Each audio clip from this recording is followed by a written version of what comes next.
He signed the marriage certificate without looking at her once. Then he leaned close, close enough that she could smell his cologne, close enough that the wedding guests thought he was about to whisper something tender, and instead he said quietly, so that only she could hear, "Don't expect love from me.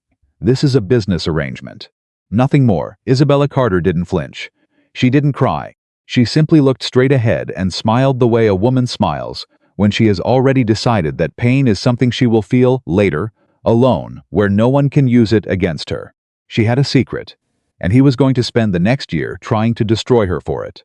If this story already has you leaning forward, you are exactly who this channel was made for.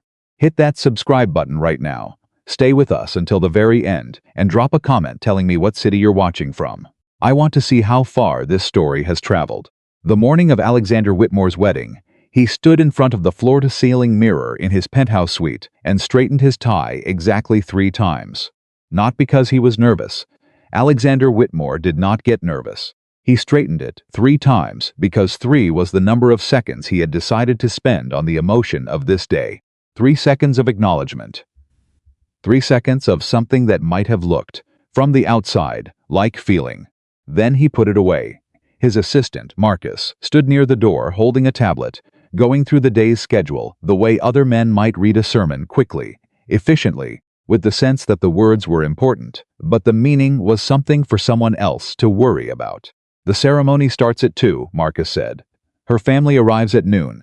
The photographers from Whitmore Communications will be there for the public announcement shots. Your grandfather has already been seated. How is he?" Alexander cut in. Marcus hesitated. Just a fraction, just enough for Alexander to notice. "He's holding up," Marcus said carefully. "But Mr. Whitmore, your grandfather, he asked me this morning if you were happy about today." The silence that followed that sentence had weight to it. Alexander turned away from the mirror. "Tell him yes," he said. "Sir, tell him yes, Marcus. That's all he needs to hear." Because the truth was something Alexander kept filed away in the same drawer, where he kept every other thing that could hurt him if handled incorrectly. His grandfather, Edmund Whitmore, was 81 years old and dying slowly and with tremendous dignity, the way old men who have spent their entire lives building something worthy tend to die. Edmund had built Whitmore Luxury Group from a single furniture workshop into one of the most powerful corporations in America. He had handed that empire to Alexander 18 years ago, when Alexander was 20 and already harder than most men twice his age. Edmund had one dying wish. Not for the company, not for the stock price or the expansion into Asian markets or the new hotel chain that was hemorrhaging money in Dubai. He wanted Alexander married. He wanted, before he died, to see his grandson choose something that couldn't be quantified on a balance sheet. And so Alexander had agreed. Not because he believed in marriage. Not because he had suddenly, at 38, rediscovered some romantic instinct he'd buried at 26 when the woman he loved had sold his private business plans to his competitor and smiled at him across a dinner table while doing it. He agreed because Edmund Whitmore had given him everything. And you didn't say no to everything. The bride's name was Isabella Carter. Alexander knew 3 things about her. She was 27. She was from Millhaven, a small town in Virginia that didn't appear on most maps people bothered to look at. She had been Edmund's personal care assistant for the last 8 months, coming to the Whitmore estate 3 days a week to help the old man with his correspondence, his medical appointments, his endless reading, and the slow, careful work of putting his affairs in order. Edmund had chosen her himself. He had not consulted Alexander. He had simply called his grandson one Tuesday morning, said, "I've found someone worthy of you, which is more than you've managed in 12 years, and I'd like you to meet her before you find a reason to say no," and then hung up before Alexander could speak. The meeting had lasted 45 minutes. Isabella had arrived in a blue dress that was not expensive, but was clean and pressed and chosen with care. She had shaken Alexander's hand with a grip that was neither aggressive nor tentative. She had answered his questions directly, without performing warmth or trying to impress him. When he asked her why she was willing to enter an arranged marriage, she looked at him for a long moment, really looked at him, the way people almost never did, and said, "Because your grandfather asked me to, and your grandfather has never once asked me for something that wasn't worth doing." Alexander had not known what to do with that answer. He still didn't. The ceremony was held at the Whitmore estate's private chapel, a small stone building that Edmund had restored 15 years ago for reasons no one had ever entirely understood, since the Whitmore family was not particularly religious. But Edmund loved it, and so it stood, and on this afternoon it was filled with flowers that Isabella had apparently chosen herself, white roses and something smaller, something wildflower-shaped that Alexander didn't know the name of, and the 40 guests who had been invited sat in the pale afternoon light, looking at the woman walking down the aisle and thinking various quiet thoughts. Alexander stood at the altar and watched her come toward him. He had expected ordinary. He had prepared himself for ordinary. She was not ordinary. Isabella Carter walked down the aisle the way a woman walks when she is afraid but has decided that no one is going to see it. Her dress was elegant but not ostentatious ivory, simple, with long sleeves that somehow managed to look both modest and striking.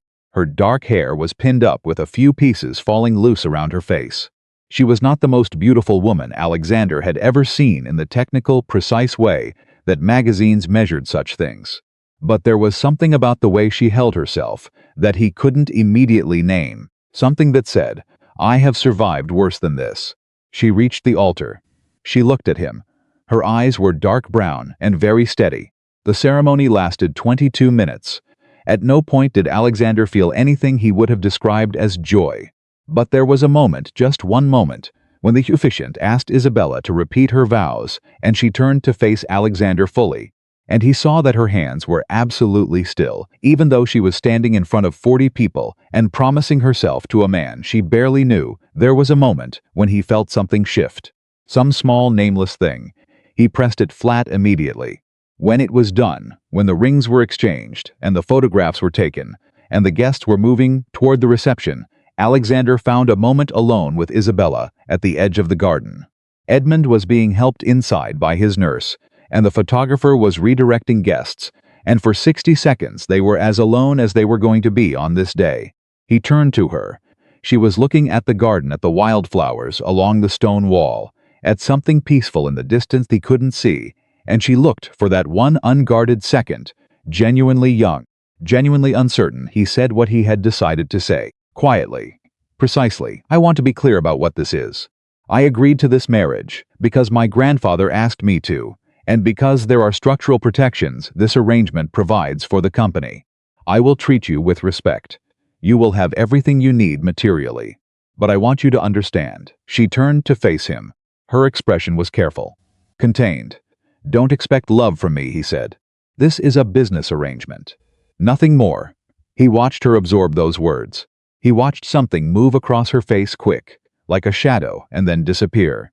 "I understand," she said, "just that. I understand." Not hurt, not defiance, not the performance of acceptance that would have told him she was already calculating how to change his mind. Just 2 words, spoken clearly, from a woman who looked like she had already known exactly what he was going to say. He nodded. She turned back to the garden, and Alexander Whitmore walked away from his wife on their wedding day feeling, for the first time in a very long time, that he had met someone he genuinely did not know how to read.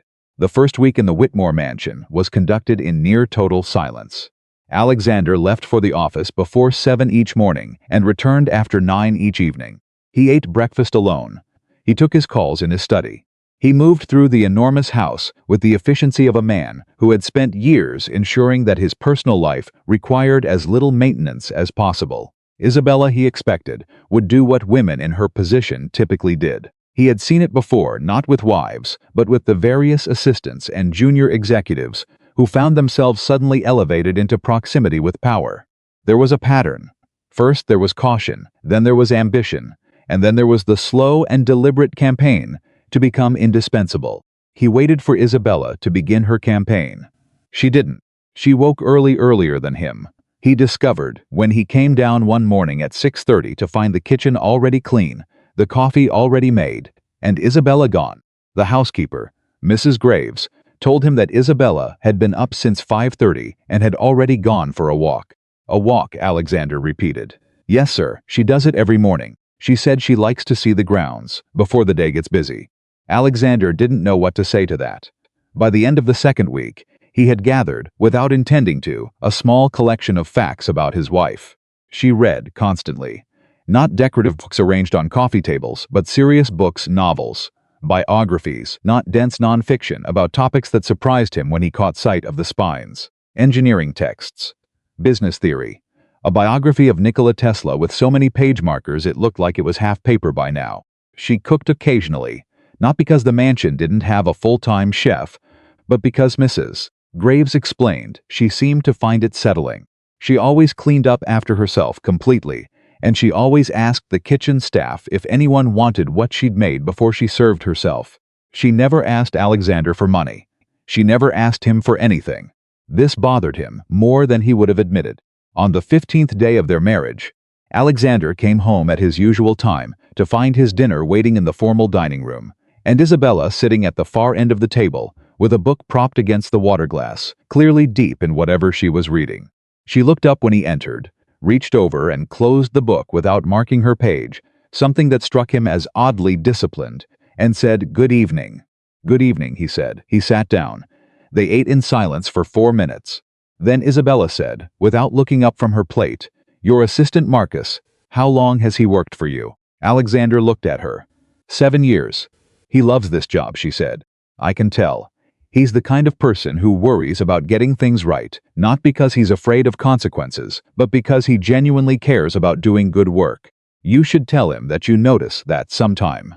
Alexander set down his fork. "Why?" he said. Isabella considered the question seriously, which surprised him. He had half expected her to retreat from the directness of it. "Because people who work hard for the right reasons get tired. Eventually, if no one acknowledges it," she said. "And when they get tired, they start wondering if it's worth it. And then you lose the best people you have." Silence. "I'll take that under advisement," Alexander said. Isabella picked up her fork again. "That's all I was suggesting," she said, and went back to her food as if the entire exchange had cost her nothing. 3 weeks into the marriage, something happened that Alexander had not anticipated. It started with the quarterly report. He was in his home office, a room Isabella had never entered, out of a consideration for boundaries that he hadn't asked for, but had quietly noticed when his phone rang. It was Davis Harmon, his CFO, calling about a gap in the projections for the Southeast Division that didn't add up. They were on the phone for 40 minutes, going back and forth on the numbers, and Alexander had pulled up 3 different spreadsheets and was beginning to feel the specific grinding frustration of a problem that should be simple and wasn't. There was a knock at the door. He almost said not now. He almost said it the way he said it to everyone, automatically, because when he was working, the world contracted to the problem in front of him, and everything else became interference. But something stopped him. "Come in," he said. Isabella opened the door, 3 inches not enough to enter, just enough to see him, and held up a cup of coffee. "I heard you've been in there for a while," she said. "You didn't have dinner, I thought." She stopped. "I can leave it outside the door, if you'd rather." He looked at her. At the coffee. At the way she was holding the door open, exactly far enough to offer something without imposing. "Come in," he said again. She came in. She set the coffee on the edge of his desk, not close enough to crowd the papers, not far enough to be useless, and turned to go. "Isabella," he said. She stopped. "Do you know anything about regional distribution modeling?" She turned back around slowly. Something moved across her face, that quick shadow again, the one he'd seen on their wedding day. "A little," she said. "Davis Harmon is my CFO. We've been going back and forth on a gap in the Southeast projections for 40 minutes, and something isn't resolving." He paused. "If I show you the numbers, what would you look for first?" She was quiet for a moment. Then she said, "May I?" and gestured at the nearest spreadsheet on his screen. He turned it toward her. She leaned in and looked at it for maybe 90 seconds without speaking. Then she said, "Your distribution lag isn't being applied consistently to the Q3 subregions. If you recalculate using a rolling 30-day average instead of a fixed period, the gap closes." Alexander stared at her. "Where did you learn that?" he said. She straightened up. The shadow crossed her face again, harder this time, and then was gone. "I've picked things up," she said. "Good night, Alexander." She walked out of the study and closed the door quietly behind her. Alexander sat for a long time after that, looking at the spreadsheet. Then he applied the rolling 30-day average. The gap closed. He didn't bring it up the next day, or the day after, but he started paying attention. Not the way he paid attention in business, not analytically, not with the specific goal of extracting information he could use. He started paying attention the way you pay attention when someone has surprised you and you're not sure yet whether to be cautious or curious. He noticed the way Isabella moved through the mansion as if she were trying to take up as little space as possible, and yet somehow, within a month, every person who worked in the house knew her name, knew what she preferred for breakfast, knew the sound of her laugh, and had a story about something small and specific she had done for them. Mrs. Graves told him that Isabella had driven the groundskeeper's teenage son to a college interview when his car broke down and had waited 3 hours in the parking lot reading her book so she could drive him home. Marcus, who had worked for Alexander for 7 years and was professionally devoted to the point of not having opinions mentioned, in passing, that Isabella had remembered his sister's surgery date and texted him on that morning to ask how things had gone. Alexander hadn't known Marcus had a sister. He stared at Marcus for a moment after that. Then he thought about what Isabella had said. People who work hard for the right reasons get tired eventually, and he sent Marcus an email that evening that simply read, "Your work on the Harmon presentation last week was exceptional." "I don't say that enough," Marcus replied within a minute. 3 words, "Thank you, sir." But his voice, when they spoke the following morning, was different. Lighter. Alexander sat with that. 6 weeks into the marriage, Alexander's mother called. Victoria Whitmore was 63 years old and spent most of her energy maintaining the precise social equilibrium that separated old money from new money in a world where the difference still mattered to her. She had not attended the wedding, a prior commitment that Alexander had not challenged and Isabella had accepted without comment, and she called now, Alexander suspected, because enough time had passed that curiosity had overtaken her stated disapproval. "I'd like to have lunch," Victoria said. "With both of you." "I'll check Isabella's schedule," Alexander said. There was a pause. "You don't know your own wife's schedule?" "We maintain separate schedules, Mother." Alexander. Her voice was careful in the way his mother's voice was always careful, like she was selecting words from a very large wardrobe and choosing the ones most likely to achieve the desired effect. "I want to help her. I want to give her advice about what's expected in this family. She's going to need. She'll be fine," he said. "She's from a small town, Alexander. She doesn't know these people. She doesn't need to," he said. "Schedule the lunch. We'll be there." He hung up and went to find Isabella. She was in the sunroom, cross-legged on the window seat with the Tesla biography, the afternoon light falling across the pages in a way that made the whole scene look like something composed rather than accidental. She looked up when he appeared. "My mother wants to have lunch with us," he said. "Friday." "All right," Isabella said. "She's going to try to tell you how to behave in this family." A small smile moved across Isabella's mouth. "I assumed she might. You don't have to listen to her." "I know," Isabella said. "But I probably will. People usually have something worth hearing, even when they're being difficult." She paused. "Unless you'd prefer I don't go." He looked at her. "No," he said. "I'd prefer you did." She nodded and went back to her book. He stood in the doorway for another moment longer than he needed to, and then walked away. The lunch with Victoria was a masterclass in quiet warfare. Victoria Whitmore was polished and precise, and asked Isabella the kind of questions that were designed to expose inadequacy while sounding like interest. "Where exactly in Virginia? What did your parents do? Where did you study?" She moved through the list with the efficiency of someone conducting an audit, and Alexander sat across the table, watching Isabella absorb every volley with the same calm steadiness he had seen on their wedding day. Then Victoria said, "I hope you understand that the Whitmore name carries certain expectations." Alexander's previous, she stopped. "Alexander has a certain public profile that you'll need to support. That means presentation, social circles, the right charitable involvements. It's more work than it looks."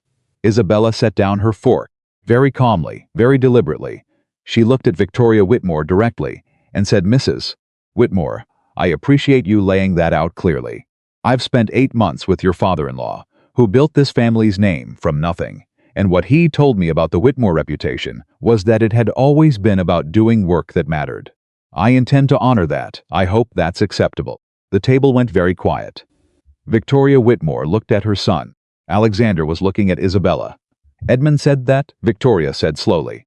"Many times," Isabella said. "He was very proud of what the company stands for. He talked about it a lot." Something shifted in Victoria's face. Something real moved behind the careful presentation. "He never talks about it," she said quietly. He never said anything like that to me. He said it every time I helped him with his letters, Isabella said, and her voice was gentle now, genuinely gentle, not performed. He was very proud of all of you. He just didn't always know how to say it face to face. Victoria Whitmore picked up her wine glass. Her hand was not entirely steady. Alexander watched his mother across the table, this woman who had spent 40 years maintaining the right amount of distance from everyone, including him, and saw something he hadn't seen in years. He saw her almost cry. And the person who had caused, that the person who had gotten through in 4 minutes what he hadn't managed in decades, was the woman he had told, 6 weeks ago, not to expect love from him. He drove them home in silence. Isabella looked out the window. When they reached the mansion, he stopped the car and didn't get out immediately. Isabella, he said, she turned. What my grandfather said to you. He stopped, started again. Did he ask you to marry me because he thought you could handle me? Or because he thought I could? He stopped again. She looked at him for a long moment. He asked me to marry you, she said carefully, because he said you had spent 12 years building walls, and he was running out of time to watch you live behind them. The silence after that was the loudest silence Alexander had experienced in years. And you agreed, he said. Knowing that. I agreed, she said, because he was right. And because. She stopped. Because what? But she shook her head. That shadow again, hard and quick and gone. Because he was right, she said again. That's all. She got out of the car. And Alexander sat in the driveway of his own home, looking at the place where she had been, knowing with the precise, uncomfortable certainty of a man who has spent his life reading situations correctly that she had been about to say something true, something important, and she had chosen at the last moment not to say it. He had the sudden absolute conviction that he needed to understand why, and that understanding, why, was going to cost him something. He just didn't know yet what it was going to be. He didn't sleep well that night. Alexander Whitmore, a man who had built an entire discipline around the ability to compartmentalize, to file emotions away in sealed drawers and return to them only when they were convenient, which was almost never lay in his bed at 2 in the morning and replayed the same 30 seconds from the car. Because he was right, and because and then nothing, she had stopped herself, not because she couldn't finish the sentence. He knew the difference between someone who ran out of words and someone who had too many and chose to keep them. Isabella had chosen. She had been halfway to something honest, and she had pulled back with the precision of a person who had trained herself to know exactly how much of herself was safe to give.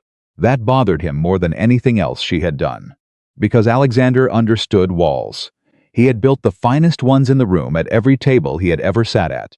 And what he knew, what 12 years of engineering his own emotional distance had taught him, was that walls that well constructed didn't get built without a reason. What was Isabella Carter's reason? He got up at 5:15. He went down to his home gym and ran for 40 minutes and thought about nothing useful. When he came back upstairs, the coffee was already made. She was sitting at the kitchen island with both hands wrapped around a mug, her dark hair loose, wearing a gray sweater that was clearly old and clearly comfortable, and clearly not chosen with any awareness that someone else might be watching. She had a legal pad in front of her, and she was writing something longhand, not on a laptop with the concentrated focus of someone solving a problem. She looked up when he came in. Neither of them said anything for a moment. Then she said, "There's coffee," and went back to writing. He poured a cup and sat down at the opposite end of the island, because the alternative was going upstairs, and he found, suddenly, that he didn't want to go upstairs. "What are you writing?" he asked. She didn't look up immediately. Then she finished whatever sentence she was on and said, "Notes." About what? She considered him for a moment. Decided something. About the Whitmore Southeast distribution issue. "I've been thinking about it since last week." He set down his coffee cup. "You've been thinking about my company's distribution problem," he said slowly. "I think about a lot of things," she said, without apology. "Do you want to see it or not?" He reached across the island. She slid the legal pad toward him. What he saw on that page stopped him completely. It wasn't amateur analysis. It wasn't someone who had picked up a few things. It was a 3-page breakdown of the Southeast distribution model's structural inefficiencies, written in precise and economical language, with specific recommendations and projected impact ranges for each one. He read it twice. "Isabella," he said. "It's probably not complete," she said quickly. "I don't have access to all the internal data. So some of the projections might be. Where did you learn to do this, he said. She picked up her mug, took a careful sip. I studied, she said. This isn't studying. He tapped the page. This is expertise. This is the kind of analysis I pay my senior team significant money to produce. Where does this come from? The shadow. That quick, closing thing behind her eyes. I've always been good with systems, she said. How things connect. Where the gaps are. She paused. I used to apply it to different problems. Now I apply it to whatever's in front of me. What? Different problems, he said. She stood up, picked up her legal pad, and tucked it under her arm, with the deliberate calm of someone ending a conversation without appearing to. If you want to use the analysis, use it, she said. If you don't, that's fine too. I'm going for my walk. She went. And Alexander sat at the kitchen island with a cup of coffee and the growing, certain, somewhat unsettling feeling that the woman he had married as a formality was operating at a level he had catastrophically underestimated. He used the analysis. He didn't tell his team where it came from. He presented it as internal research and watched Davis Harmon go through it, line by line, with increasing attention, the furrow between his brows deepening in the specific way it deepened when Davis encountered something he wished he had thought of first. This is strong, Davis said finally. This is genuinely strong work. Who did this? Someone I trust, Alexander said. Davis looked at him. Someone on the team? Someone close to me, Alexander said, which was technically true and told Davis exactly nothing. He took 3 of Isabella's recommendations to the board the following week. All 3 were approved. The projected efficiency gain was estimated at $4.2 million annually. He came home that evening and found Isabella in the kitchen, the actual kitchen, not the formal dining room, sitting across from Mrs. Graves and eating what appeared to be soup and laughing at something Mrs. Graves had said with the full unguarded of someone who had forgotten to be careful for a moment. He stood in the doorway. Mrs. Graves saw him first and started to rise. Isabella put a hand on her arm without looking up, still laughing, and said, "Sit down, Margaret, you've been standing all day." Then she looked up and saw Alexander, and the laugh didn't disappear exactly. It just settled into something quieter. "Do you want soup?" she asked. Margaret made it. "It's incredible." "I've eaten," he said. "Sit anyway," Isabella said. It was not a request. Not aggressive. Nothing Isabella did was aggressive, but it was not a question either. It was the simple statement of someone who thought that sitting with people who were already sitting was a reasonable thing to do. He sat. Mrs. Graves, who had worked for the Whitmore family for 11 years, and who Alexander had spoken to primarily in the contexts of household logistics and annual reviews, looked between them with an expression he couldn't immediately classify. "Mrs. Carter made me tell her the whole story of how I started working here," Mrs. Graves said to Alexander, as if reporting something remarkable. "She never calls me Mrs. Carter," Isabella said. "It's Isabella. She made me tell the whole story," Mrs. Graves continued, with a warmth in her voice that Alexander had not previously heard her direct at anyone. And then she remembered every detail and asked the most specific follow-up questions I've ever been asked by anyone in 40 years of domestic work. Alexander looked at Isabella. "What?" she said. "It was a good story. Most people don't ask," Mrs. Graves said simply. The table was quiet for a moment. Then Isabella said, "Most people don't ask because they've decided the answer doesn't matter. Which is a shame, because the answer is usually the most interesting part." She said it lightly, conversationally, the way you say something that is also true, without making it feel like a lesson. But it landed in Alexander's chest with a precision that made him think of his own question that morning. Where does this come from? She hadn't answered. She had redirected.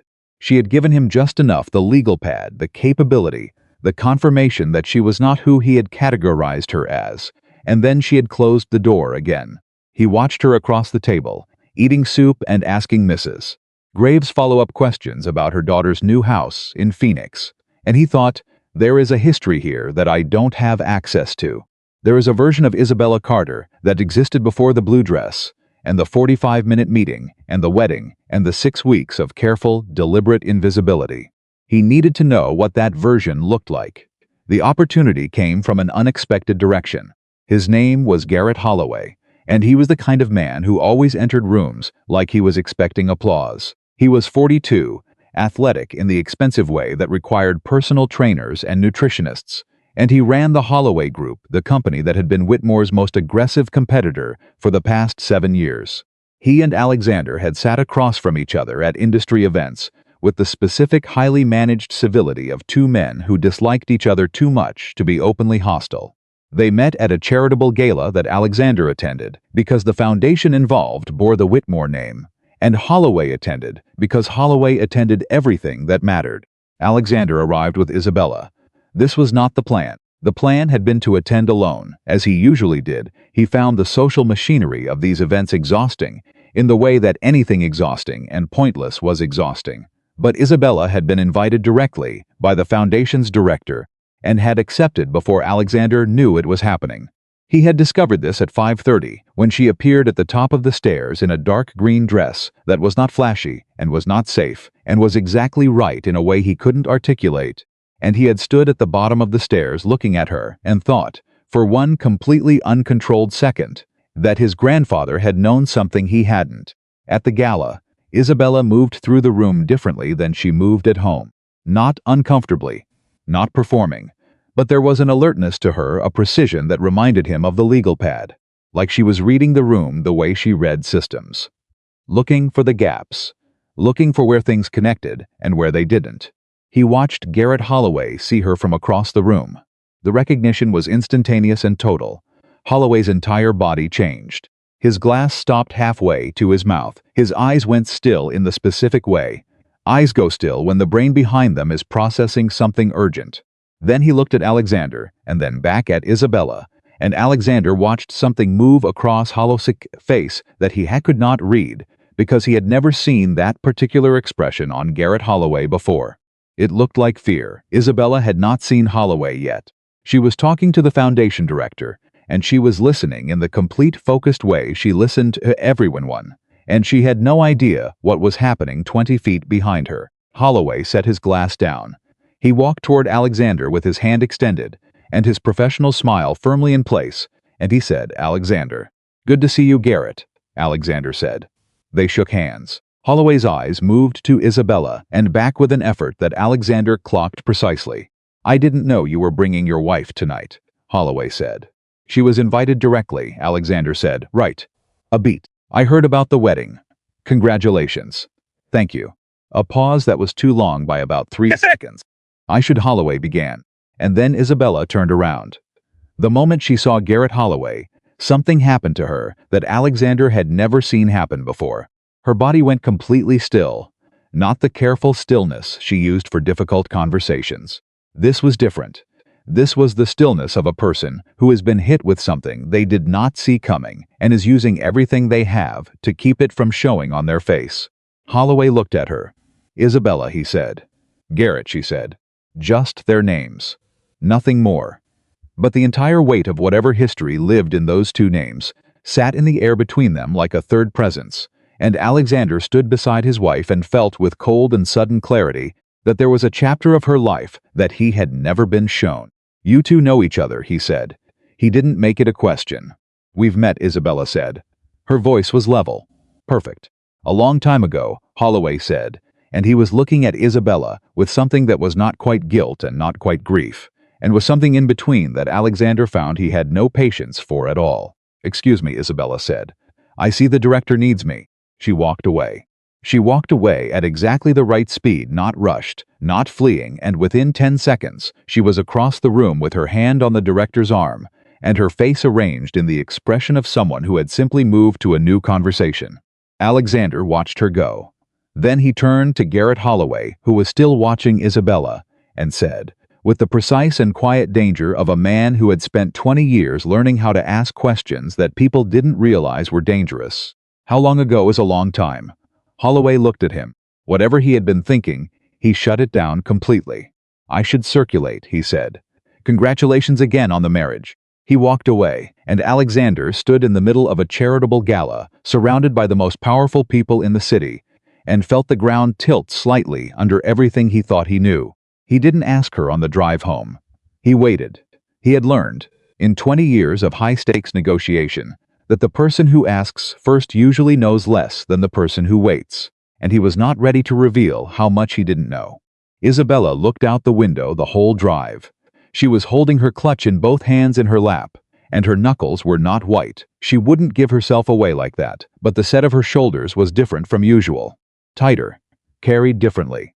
When they got home, she said goodnight in the hallway, and he said goodnight back, and they went to their separate rooms, and Alexander sat on the edge of his bed in the dark and thought about the look on Garrett Holloway's face. Fear. Why would Garrett Holloway, who feared nothing and no one in any room he had ever entered, look at Isabella Carter like she was something that could unmake him? He pulled out his phone. He opened his contacts. He put it back down. He was not going to have her investigated. That was not. He stopped that thought before it finished itself, because even thinking it felt like a line he didn't want to cross. And the fact that he was aware of the line told him something about what she had already come to mean to him that he was not prepared to examine tonight. He lay back and stared at the ceiling. I've always been good with systems. How things connect, where the gaps are. I used to apply it to different problems. What problems, Isabella? 3 days passed, then 4. On the 5th day, Alexander made a decision. He came home early 3:30, which was unprecedented, and found Isabella in the sunroom where she often spent her afternoons. She was on the phone, and she didn't hear him come in, and he stopped in the hallway outside, because what she was saying made him stop. I know, but you have to trust me, I'm handling it. A pause. No, he doesn't know. Nobody here knows. Another pause longer. Daniel, listen to me. You need to stay calm, and you need to let me manage this from here. I am not going to let what happened before happen again. Do you understand me? Her voice dropped lower. I promise. I promise you that. She hung up. Alexander walked into the sunroom. She heard him and turned, and the expression on her face in the half-second, before she arranged it into something neutral, was the closest thing to raw fear he had ever seen from her. You're home early, she said. Who is Daniel? He said. The silence was 3 seconds long. He counted. My brother, she said. Your brother, he said. You've never mentioned a brother. You've never asked about my family. He absorbed that. It was true. It was also, he recognized, a redirection technically accurate and emotionally deflective, the conversational equivalent of the legal pad maneuver. What are you handling, he said. Family business, she said. Isabella. Alexander, her voice was steady, but something underneath it was not. There are things I'm working through that I need to manage myself. I'm not keeping secrets to hurt you. I'm keeping them because she stopped. Because what? She looked at him for a long moment, and in that look was something that was almost the thing she had pulled back from in the car, almost the real sentence that lived underneath the careful ones. Because I'm not sure yet how much it's safe to tell you, she said. He felt that like something physical. You don't trust me, he said. You told me on our wedding day not to expect love from you, she said quietly. Trust comes after something. I'm still figuring out what we have before it. The room was very quiet. What can I do, he said. And the strength surprised him with its own sincerity, with the fact that he meant it, with the fact that he was standing in his own house, asking his wife how to make her feel safe enough to tell him the truth, and he wasn't angry about it. He was just asking. She looked at him for a long time. Keep doing what you're doing, she said finally. Just keep being this, the version of you that asked Mrs. Graves how her daughter's house is coming along. The version that sent Marcus that email. Just be that. She paused. That version I think I could trust. He nodded. She nodded. And the thing between them, the careful, cautious, quietly accumulating thing, shifted again and, not dramatically, not with declarations, just shifted, the way things shift when two people who have been standing on opposite banks of something start to test whether the bridge holds weight. The call from his grandfather's doctor came 2 weeks later. Edmund Whitmore was declining faster than anticipated. The doctor used words like compressed timeline and comfortable and supported, and Alexander sat in his office with the phone to his ear and felt something open in his chest that he had kept sealed. For so long he had forgotten what it felt like when it breathed. He drove to his grandfather's room himself. He didn't call ahead. He just went. Edmund was awake, sitting up against his pillows, looking out the window with the peaceful attention of a man who had decided that whatever was visible outside was worth his full consideration. He looked at Alexander when he came in, and his face did the thing it always did, the specific softening that Alexander had spent 20 years pretending he didn't need. You look tired, Edmund said. I'm fine, Alexander said. You always say that. A pause. How is Isabella? Alexander sat in the chair beside the bed. He stopped. Started again. She's remarkable, he said.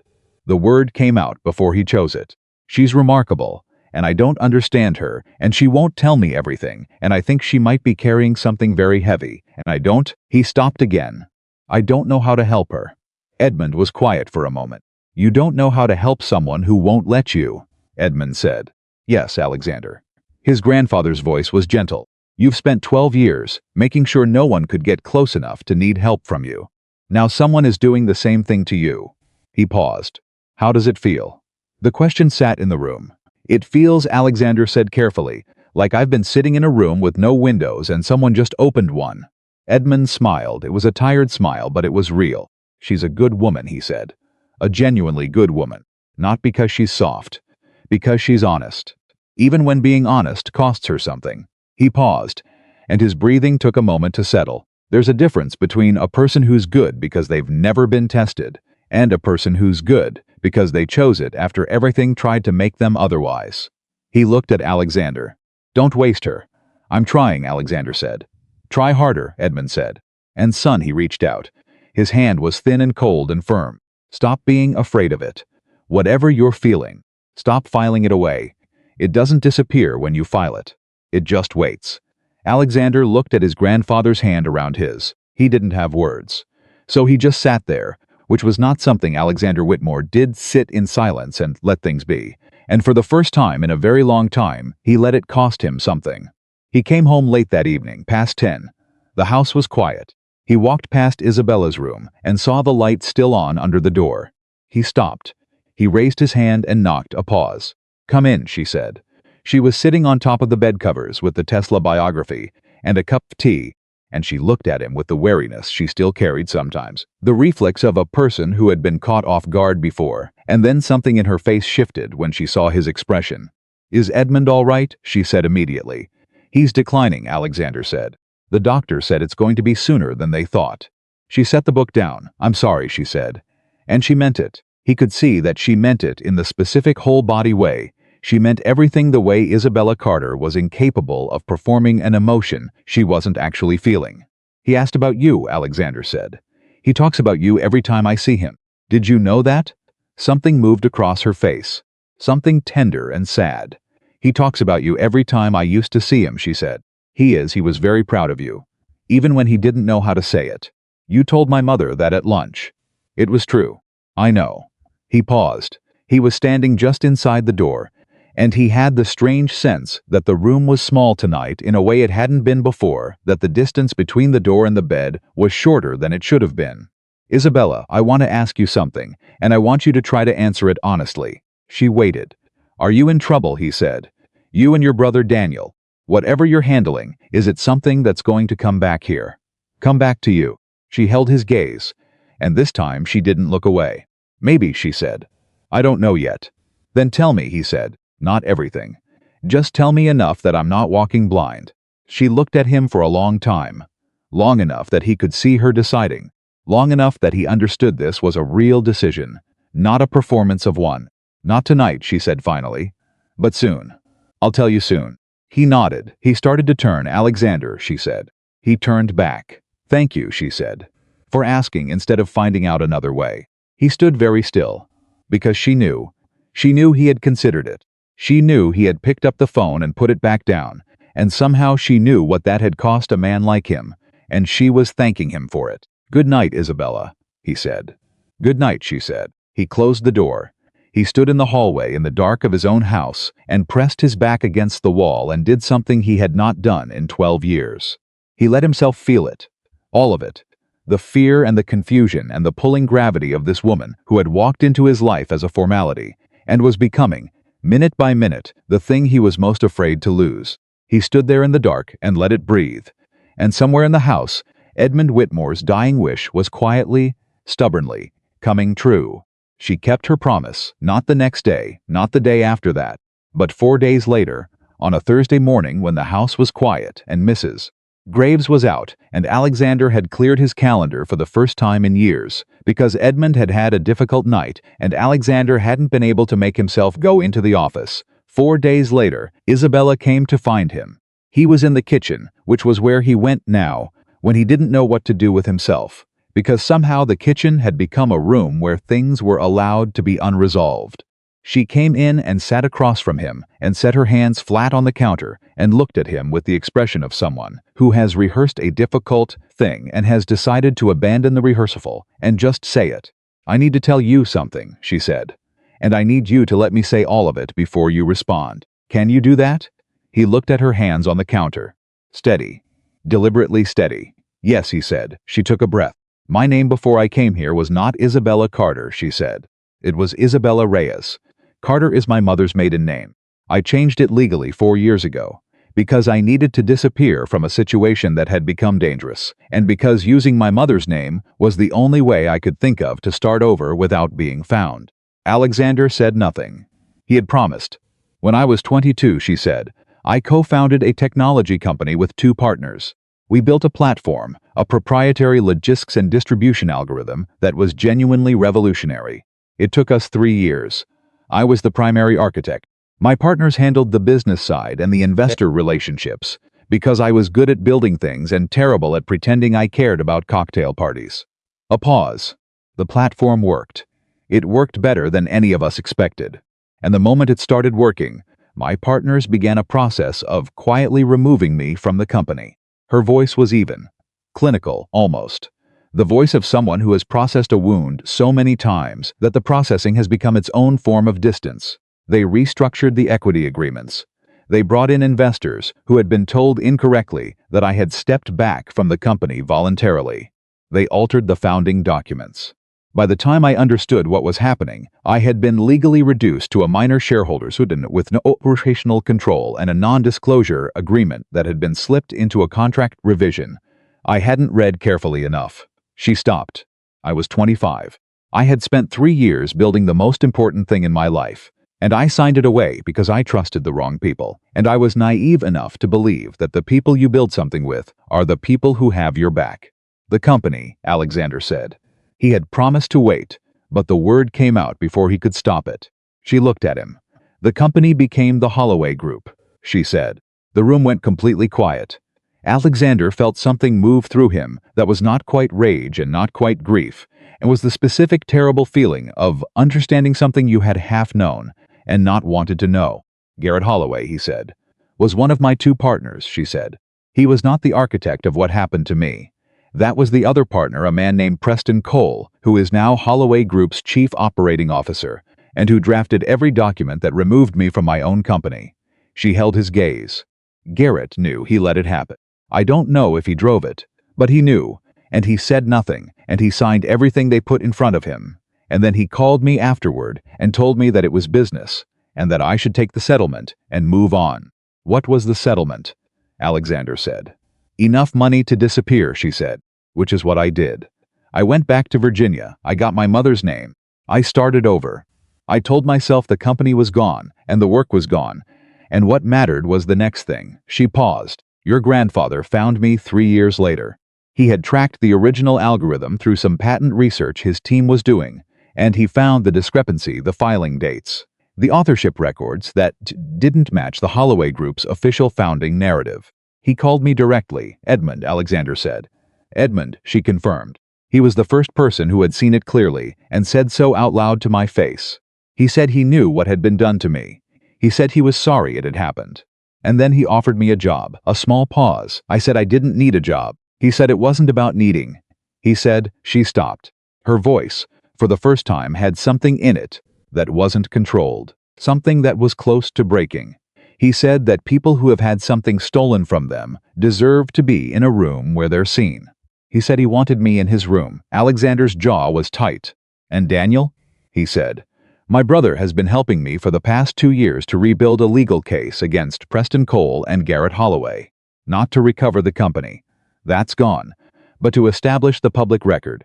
To prove what was done, and to whom and by who." She looked at Alexander directly, unflinching. "I didn't come into your life to get access to Whitmore resources. I didn't marry you to use your company against theirs. Your grandfather didn't ask me to do that. He asked me to be honest with you, and I have been in everything except this, Because I didn't know how to tell you that the woman you married is the person who built the technology that your greatest competitor runs on. She took a breath. And because I was afraid of exactly the look that's on your face right now. Alexander was very still. He was aware that he was doing the thing he always did, pulling back, sealing up, retreating to the part of himself that processed information instead of feeling it, and he was aware that Isabella was watching him do it, and that she had known he would, and that she had told him anyway. Say something, she said. I'm thinking, he said. I know. You're also deciding whether to be angry. He looked at her. I'm not angry. You're something. He stopped, started again. I'm trying to understand how I have sat across from Garrett Holloway at 40 different tables over 7 years and never known that the foundation of his company was stolen from my wife. Because it was hidden very well, she said. And because I wasn't your wife when any of it happened. You were already Edmund's, he said. You already mattered to my family. She looked at him for a long moment. Something shifted in her face, to something that was almost relief, and was also something more complicated than relief. I didn't know you thought of it that way, she said quietly.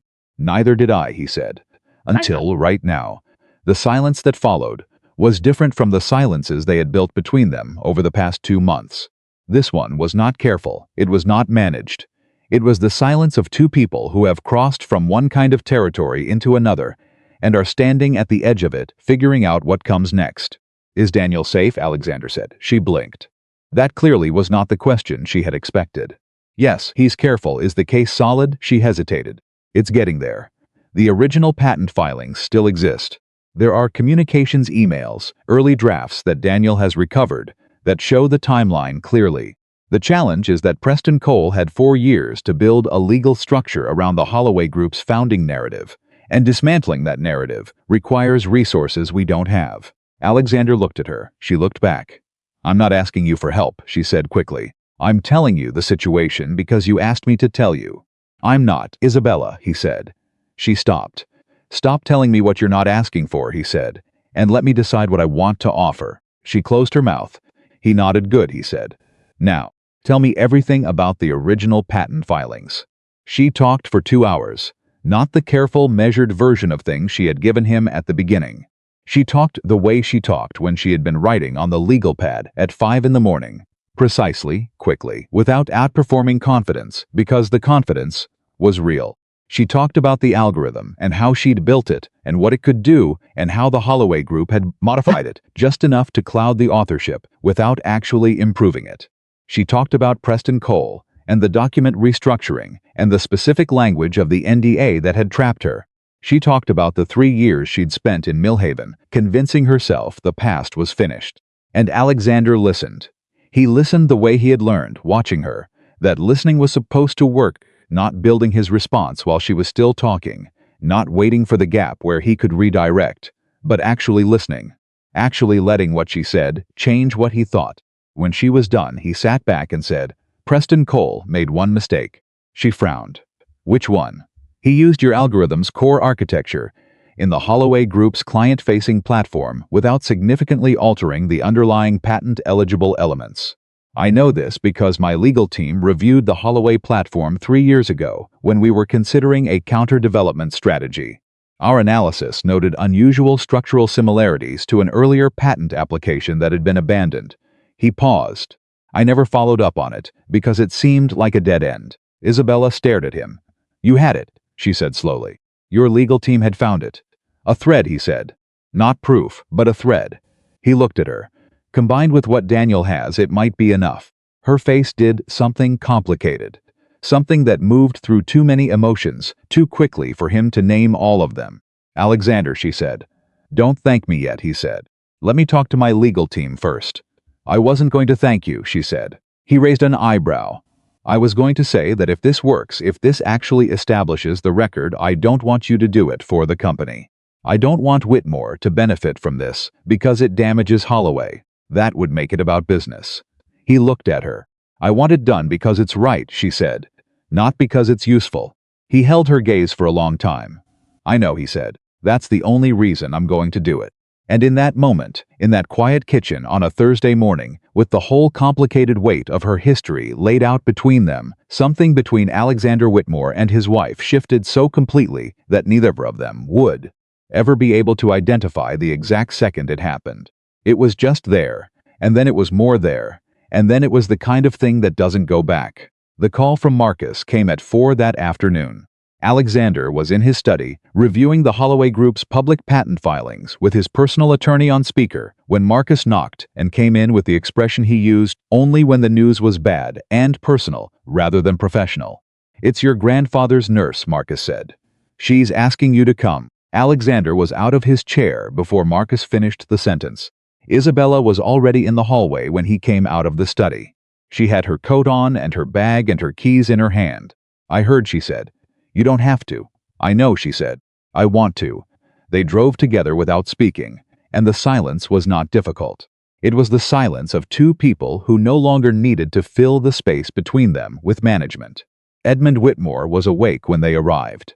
Barely but awake. His eyes found Alexander's first, then moved to Isabella, and something in his face eased visibly, physically eased in the way faces ease when the most important thing in the room is present. "Both of you," he said. His voice was thin, but his diction was still precise. Edmund Whitmore was going to be articulate until he wasn't. "Both of us," Isabella confirmed. She moved to one side of the bed. Alexander stood at the other. Edmund's hand moved toward Isabella's. She took it without hesitation. "I told him," she said quietly. "Everything." Edmund's eyes moved to Alexander's. "All of it?" Edmund said. "All of it," Alexander said. Edmund exhaled. The sound of a man releasing something he had been holding for a long time. "Good," he said. "I hated carrying it for her." A pause, and his eyes were more alert than they had any right to be. "Are you angry? At you?" Alexander said. "At any of it." Alexander looked at Isabella across the bed, at his grandfather's hand in hers, at the room where three people sat in the accumulated weight of everything that had been hidden, and everything that had been said, and everything that was still becoming. "No," he said, and he meant it. Edmund nodded slowly.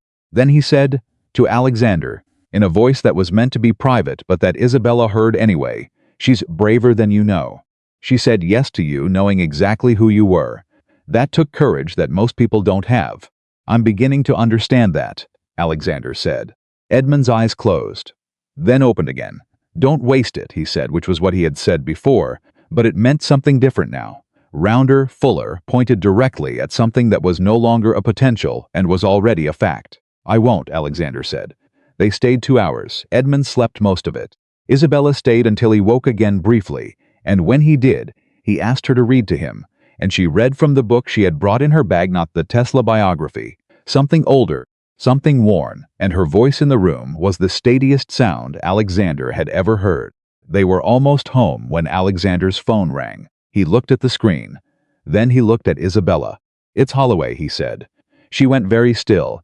He answered it on the car's speakers. "Alexander," Garrett Holloway said.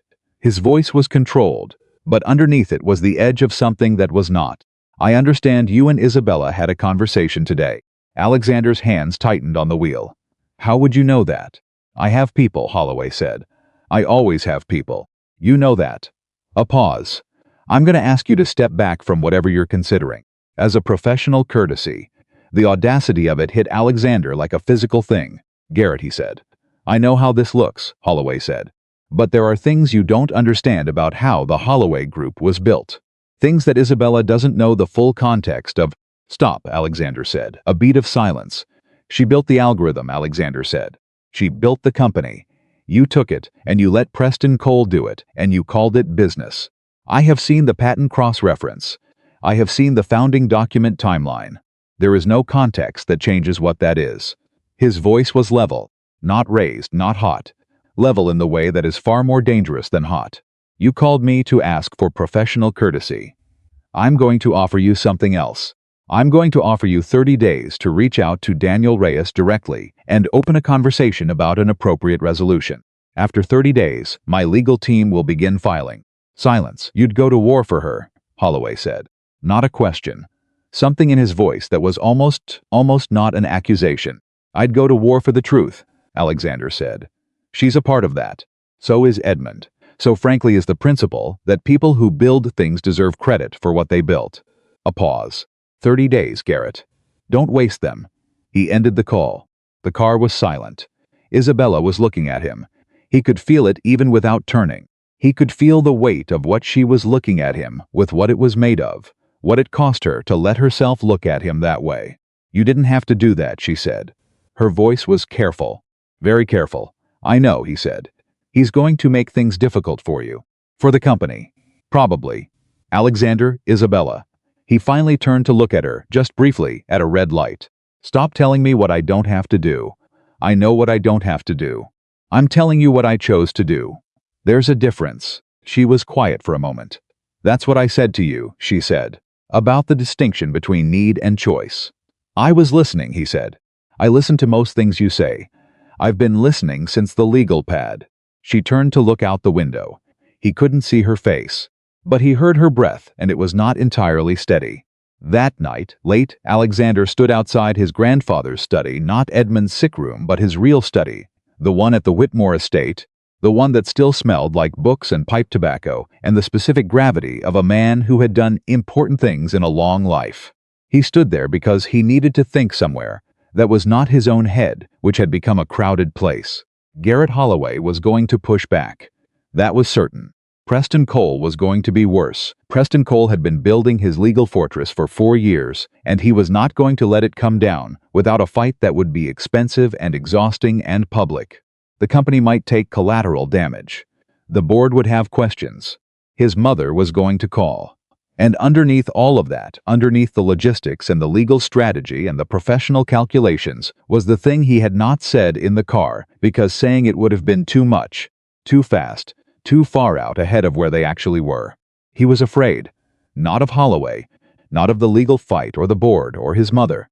He had faced all of those things before in various forms, and he would face them again. He was afraid of the thing that was happening to him where Isabella was concerned. The thing that had been growing since the legal pad at 5 in the morning, since the soup in the kitchen with Mrs. Graves, since the car in the driveway, and because he was right, since his grandfather's hand in hers at the side of the bed. He was afraid because he recognized it. He had been here before, 26, and in love and completely wrong about who the person was. He had paid for that with 12 years of precision and distance and the management of everything that moved through him. He did not want to pay that price again. But he also stood in his grandfather's study at 11 at night, knowing, with the calm certainty of a man whose capacity for self-deception was finally exhausted, that the price of not paying was higher. He was in love with his wife, the woman he had told not to expect love from him, the woman who was carrying more than she had ever told him, the woman who had secrets, still because what she had told him today was the foundation, he sensed, not the whole structure. There were things she was still holding back. He could feel the shape of them without seeing them, the way you feel a room's dimensions in the dark. He needed to know the rest, and he needed her to trust him enough to tell him. Both of those things were going to require something from him that he had not given anyone in 12 years. He was going to have to go first.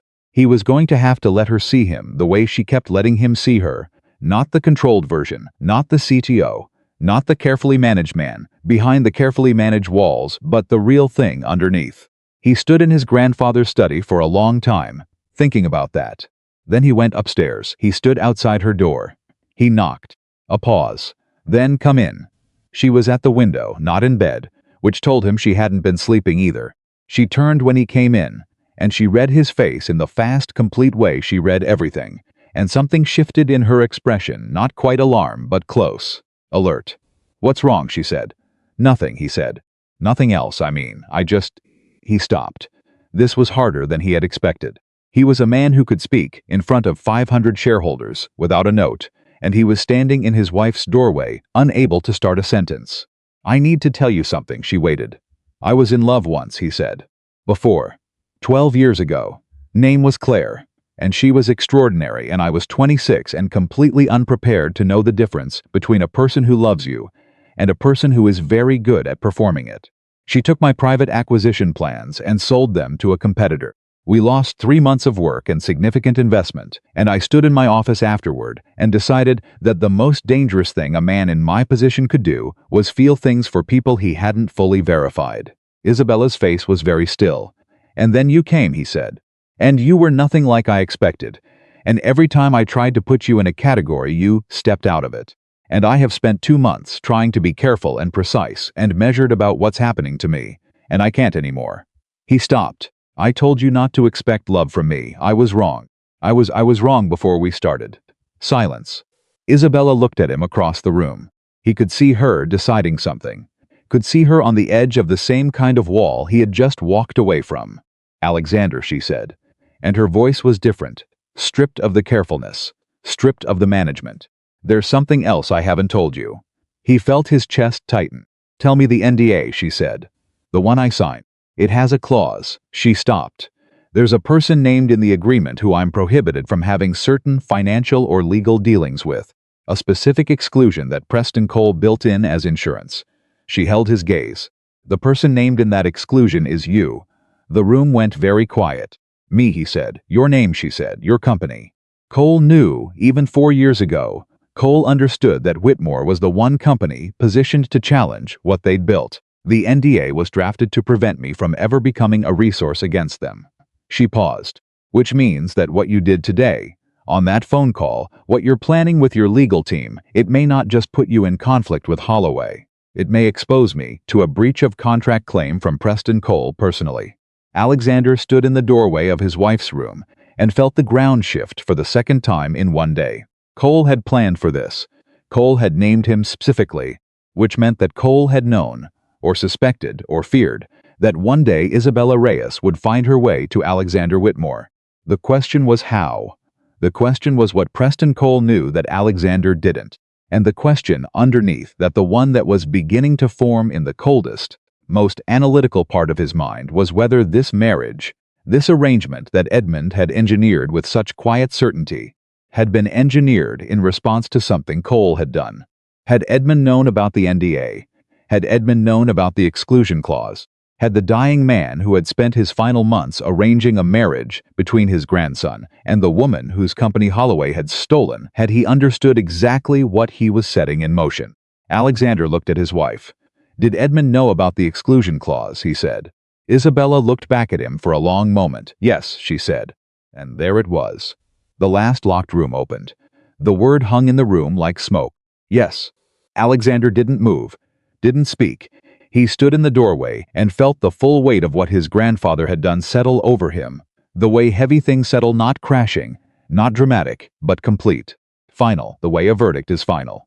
Edmund had known about the NDA. Edmund had known about the exclusion clause with Alexander's name in it. And Edmund had arranged this marriage anyway. Had chosen Isabella specifically. Had called his grandson on a Tuesday morning and said, "I've found someone worthy of you," and hung up before Alexander could argue.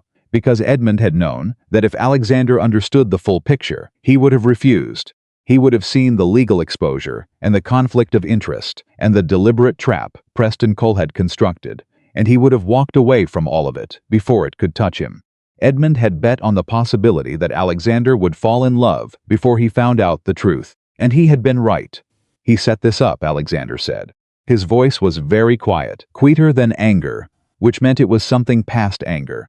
"Not in the way you're thinking," Isabella said, quickly. "Tell me the way I should be thinking, then." She stood up from the window seat. Not to create distance, he registered that. She moved toward the center of the room, closer to him, which was the opposite of what people did when they were afraid of what came next. "Edmund found me, because he had been following the patent discrepancy for 2 years," she said. "Not to benefit Whitmore. Because he was angry about what happened. He was 79 years old and dying, and he had spent his entire life in business, and he knew exactly what Cole and Holloway had done, and it made him furious in the way that injustice makes old people furious, not with heat but with certainty." She paused. "He offered me the job. I came. We spent 8 months working together, and in that time he told me about you. Not to recruit me, not to position me. He just talked about you the way he always talked about you. Like you were the thing he was proudest of and most worried about at the same time." Alexander said nothing. "He told me about the woman who betrayed you," she said. "He told me what it had done to you. He told me that you had built something extraordinary and locked yourself inside it." She held his gaze. "And then he told me about the NDA, about the exclusion clause. And he said that Preston Cole had put your name in that document because Cole was afraid of exactly one scenario, the scenario where you and I were on the same side. Why didn't you tell me this from the beginning, he said. Why didn't Edmund tell me? Because if you had known, she said, you would have treated the whole thing like a legal problem. You would have had your attorneys review the NDA, and you would have concluded that the exposure wasn't worth it, and you would have handled me like a liability. She paused. Edmund wanted you to know me first. He wanted there to be something real before you knew what it cost. The silence stretched. He used us, Alexander said. He protected us, she said. From ourselves. She said it without flinching. Said it the way she said everything that was true directly, without softening it into something easier to swallow, because Isabella had apparently decided at some point in her life that the truth was more respectful than comfort, and she was going to give people respect even when it was hard. Alexander turned away from the door. He walked to the window she had been standing at and looked out at nothing and thought about his grandfather, about the man who had built an empire and was spending his last months engineering a marriage with the specific, patient precision of someone who understood that the most important structures in a life are not always the ones that appear on balance sheets. He was always better at this than I am, Alexander said. At what? Isabella said. Knowing what people needed before they knew it themselves. He heard her exhale behind him. A small sound, real. He loves you very much, she said. He talks about you with the kind of pride that doesn't need an audience. When there was no one else in the room, and he thought he was just talking to me, he would still say your name like it meant something important. Alexander kept his face toward the window, because he was not going to let her see what that sentence did to him. Not because he was ashamed of it, but because he was only just learning how to carry things in the open air, and this particular thing, the love he had for Edmund Whitmore, the grief already beginning beneath the surface, was too large and too close to carry steadily yet. The NDA, he said, when he could speak without it costing too much. The exclusion clause. If Cole moves on it, he will move on it, Isabella said. The moment your legal team files, he will use the NDA as a counter. He'll claim I breached by providing you information that enabled action against Holloway. It will tie things up in court and cost you time and money and public attention that your board will not appreciate. My board has survived worse, he said. Alexander. He turned around. Isabella. He looked at her directly. I need you to hear something. Whatever Cole built into that NDA, whatever legal construction he spent 4 years reinforcing it, was built to keep you isolated, to make the cost of connection too high for anyone to pay. He paused. I'm not interested in what it costs. I need you to understand that. She looked at him for a long time, and for the first time since he had known her, since the wedding day, since the legal pad, since all of it, the careful steadiness in her face gave way to something underneath, something that had been waiting for a long time to come out from behind all the management. Her eyes went bright. She pressed her lips together hard. She looked away. Don't, she said, low, almost inaudible. Don't what? Don't be, she stopped. Don't be like this right now. I can't. She pressed the back of her hand to her mouth briefly. I spent 4 years being alone with this. I got very good at it. And then your grandfather sat across from me and saw the whole thing and said I deserve to be in a room where I'm seen, and I almost fell apart. And now she stopped again. He crossed the room. Not fast. He gave her time to step back if she wanted to. She didn't step back. He stood in front of her, close enough to see the brightness in her eyes that was not yet tears, but was the thing tears come from. And he said quietly, You've been alone with it long enough. She looked up at him. I'm afraid, she said. It came out raw, unpolished. Nothing like the Isabella who moved through rooms with perfect steadiness. Everything like the Isabella who wrote on legal pads at 5 in the morning and drove strangers to college interviews and read Tesla biographies with too many bookmarks. I know, he said. I was afraid on our wedding day. I've been afraid every day since. I know, he said again. You told me not to expect love from you. I know. He said it like an admission, like something he was accountable for. I was wrong. I was telling myself something I needed to believe, and I said it to you, and I'm sorry. She exhaled, a long, unsteady exhale. I'm going to need you to be patient with me, she said. I don't know how to do this without protecting myself. I've been protecting myself for so long it's automatic. I know how that works, he said. She almost laughed. It was not quite a laugh, but it was the shape of one, and it was the most unguarded thing he had ever heard from her. "Yes," she said. "I imagine you do." He reached up and tucked a loose piece of her hair back from her face. It was a small gesture. The kind of small gesture that is enormous when it's the first one. She went very still under his hand. Then she said, "Okay." Just that. "Okay." The same 2 syllables she used for everything she had decided to accept, and it meant the same thing it always meant. "I'm choosing this." The next morning, Alexander called his attorney before 7. His name was Richard Payne, a man so good at corporate litigation that other lawyers called him to ask questions they were afraid to ask in depositions. And he listened to everything. Alexander laid out the Holloway Group's founding timeline, the patent cross-reference, the NDA's exclusion clause, Daniel Reyes's communications recovery, the specific vulnerability in Cole's legal architecture, and said nothing for almost 30 seconds after Alexander finished. Then he said, "Who is running this on the other side?" "Cole drafted the original NDA," Alexander said. "Holloway will use Morrison and Grant." "Morrison and Grant are good," Payne said.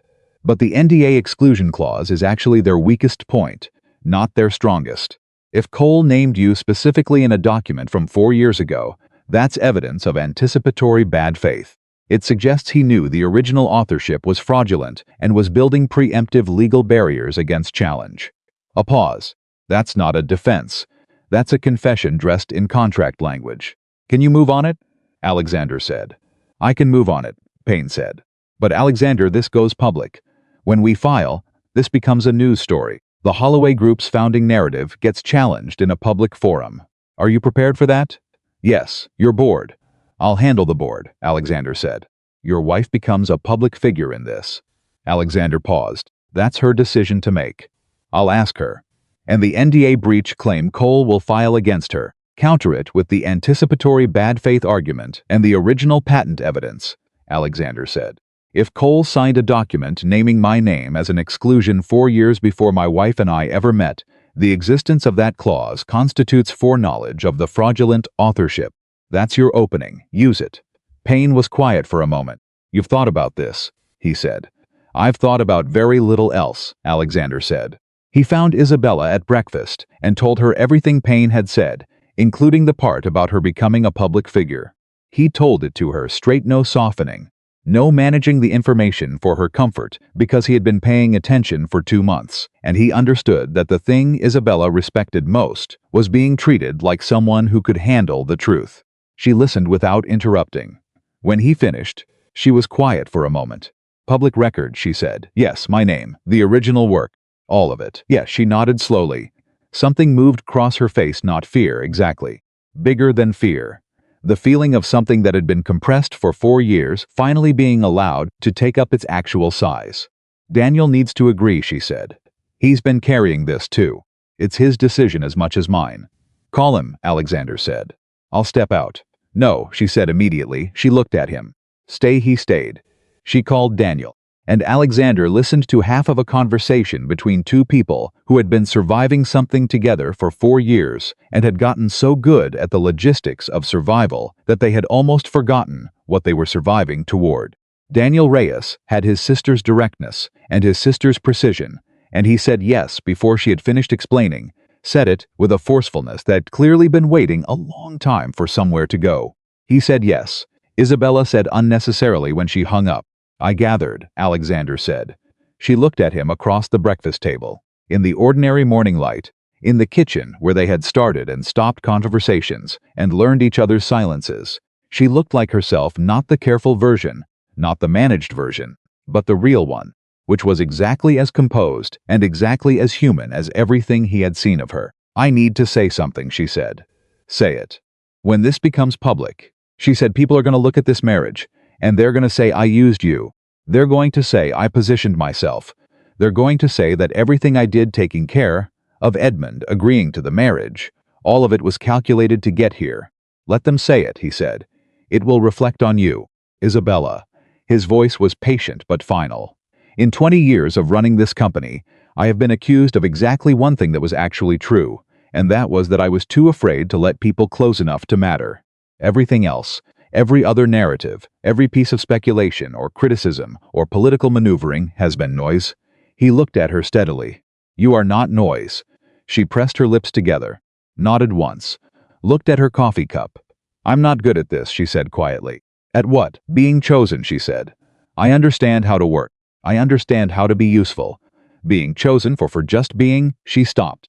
"I don't have a lot of experience with it." The honesty of it hit him squarely in the chest. "Neither do I," he said. "So we'll figure it out together."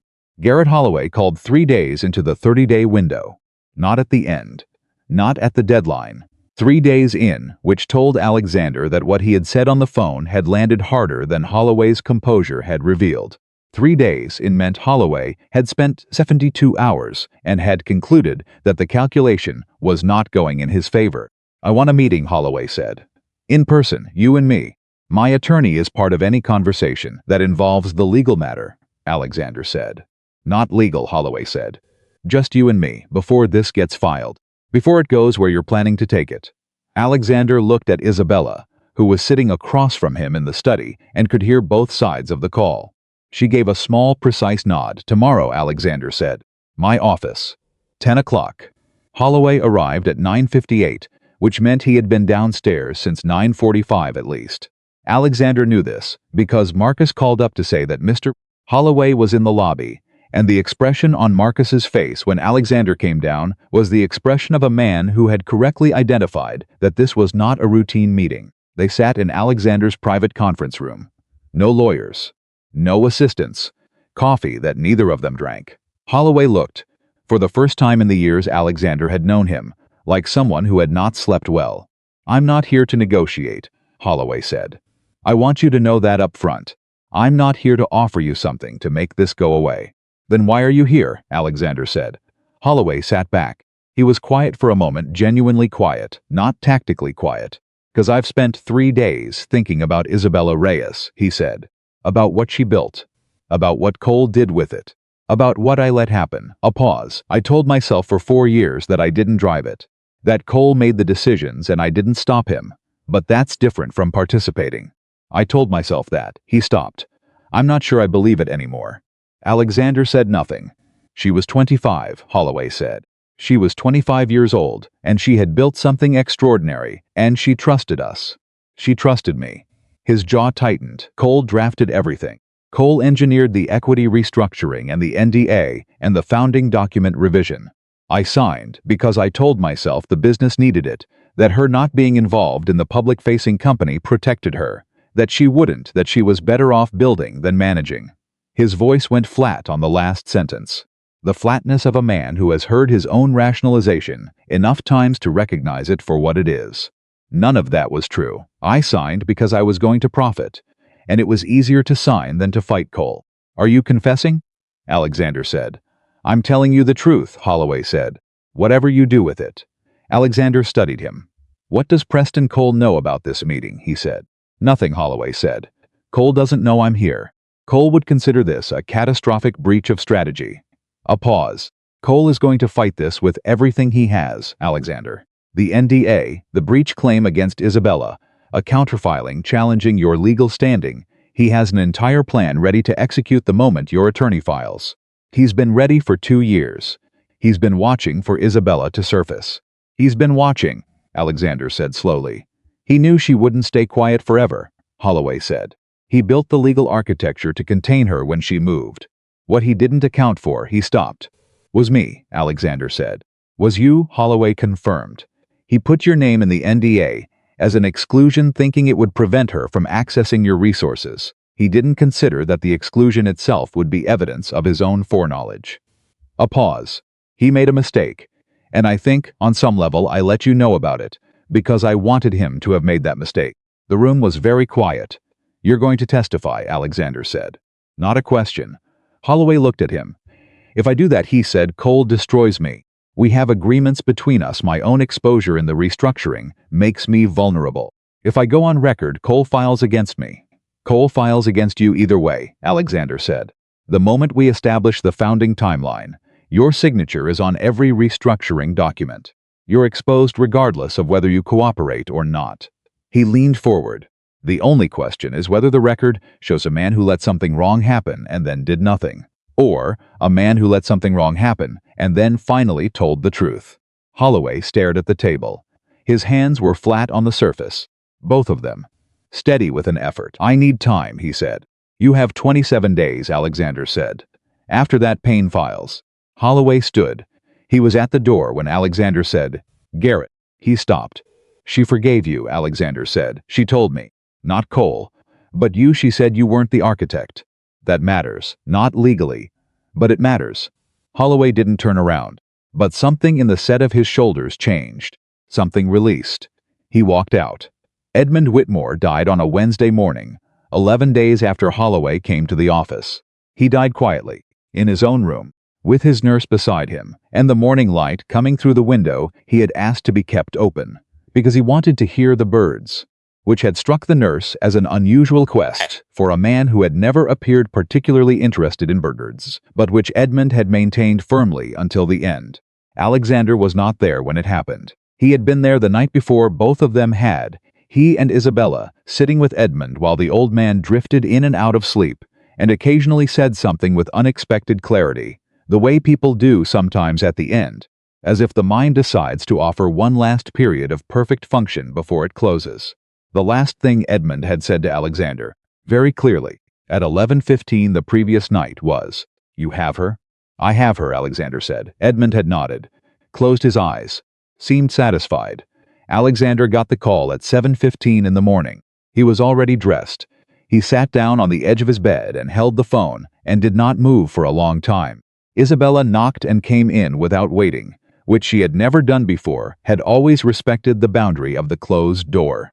But she came in without waiting, and she sat beside him on the bed, and she put her hand over his, and she didn't say anything at all, which was the right thing, the exactly right thing.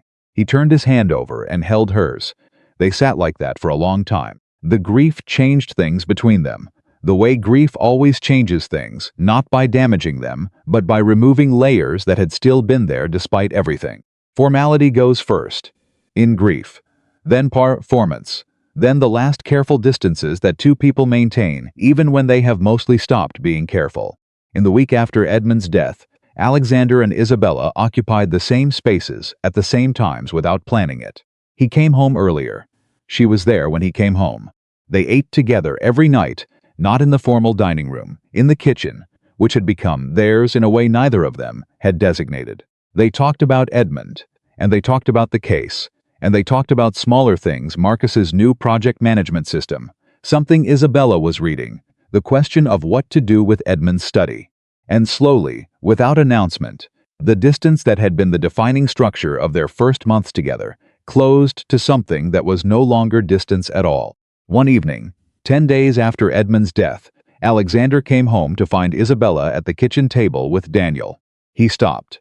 Daniel Reyes was 24, lean and intense with his sister's eyes and a watchfulness that suggested he had also spent time learning to read rooms quickly. He stood when Alexander came in with the automatic caution of someone who hadn't decided yet whether to be grateful or defensive. "Daniel," Alexander said. "Mr. Whitmore," Daniel said. Alexander said, a beat. Daniel nodded. "Alexander." Isabella was watching them both with the expression of someone who has arranged a situation and is calibrating whether it was a good idea. Alexander sat down. "Show me what you have," he said to Daniel. All of it, the original communications, the patent filings, the timeline documentation, everything. Daniel looked at his sister. She gave a small nod. Daniel opened his laptop. They spent 4 hours at that kitchen table, the three of them, with coffee and eventually food that Isabella made without stopping the conversation, moving between the stove and the table with the ease of someone who had spent years doing two things at once. Daniel walked Alexander through the full evidentiary record he had built, and Alexander asked the questions Payne would ask, before Payne had a chance to ask them, identifying the weak points and the gaps and the places where the narrative needed reinforcing. Daniel was good. He was meticulous and organized, and he had his sister's ability to explain complex things without condescending. By midnight, Alexander understood why Isabella trusted him, and by midnight Daniel had stopped saying Mr. Whitmore even in moments of formality, and somewhere in the third hour he had said something that made Isabella laugh, the real laugh, the unguarded one, and Alexander had looked at her laughing and felt something settle in him that had been unsettled for a very long time. This was what it was supposed to look like. A table. People you trusted. Work that mattered. Someone whose laugh was the best sound in a room. He had spent 12 years building a life that had none of this in it. He had spent 12 years being very careful not to. After Daniel left, Isabella started cleaning up, and Alexander stood and helped, without asking if she wanted help, which was a small thing and also not a small thing. They moved around the kitchen in the comfortable way that develops between people who have started to understand each other's rhythms. And when everything was done, she leaned against the counter and looked at him. "He likes you," she said. "How can you tell?" He stopped being formal. "Before midnight," she said. "With Daniel, that's fast." A pause. "He's protective of me. He doesn't like people easily." "I understand that," Alexander said. "I know you do," she said. He moved to where she was leaning and stood close to her, close the way he had stood in her room that night, and he looked at her in the direct, unhidden way he was still learning to do. "I meant what I said," he told her. "What I said the other night. I need you to know I meant it, and it wasn't the circumstance or the emotion of Edmund, or anything temporary. I meant it." She looked up at him. "I know," she said. "I've known for a while." A pause. "I've been trying to let myself believe it." "And," he said. She reached up and put her hand flat against his chest, over his heart, which was the most direct, deliberate gesture she had made toward him, and she held it there for a moment, and felt whatever she was feeling. "I'm getting there," she said.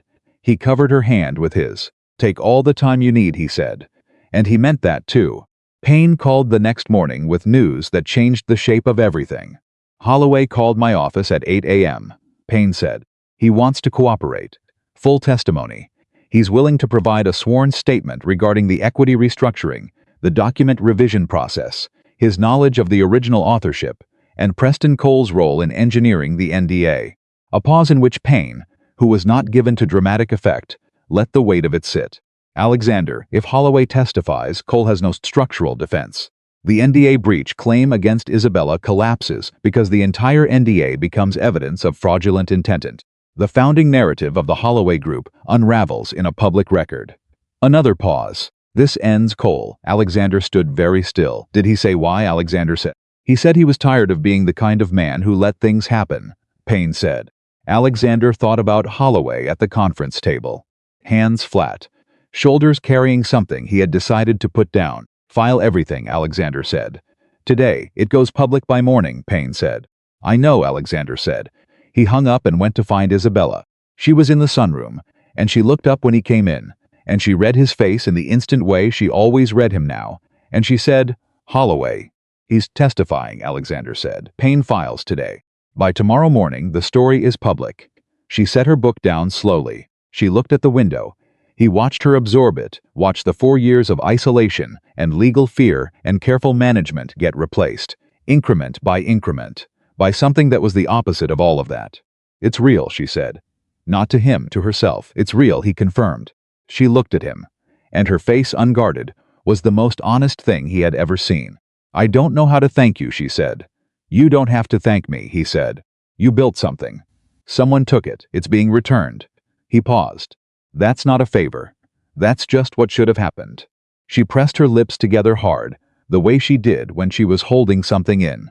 Then she crossed the room, and she put her arms around him, which she had never done, had never initiated, and she pressed her face against his shoulder and held on. He held her back. Outside, somewhere in the distance, the machinery of justice was starting to move. By morning, the world would have a different story about the Holloway Group. By morning, Isabella Reyes would have her name back, her work back, her public record restored. But standing in the sunroom holding his wife, for the first time really holding her, with nothing held back on either side, Alexander Whitmore understood that what mattered was not what came tomorrow. What mattered was this. The moment a man who had built 12 years of walls around himself finally had someone standing inside them. And the moment a woman who had spent 4 years alone, with something too heavy to carry, finally had someone beside her who was strong enough to share the weight.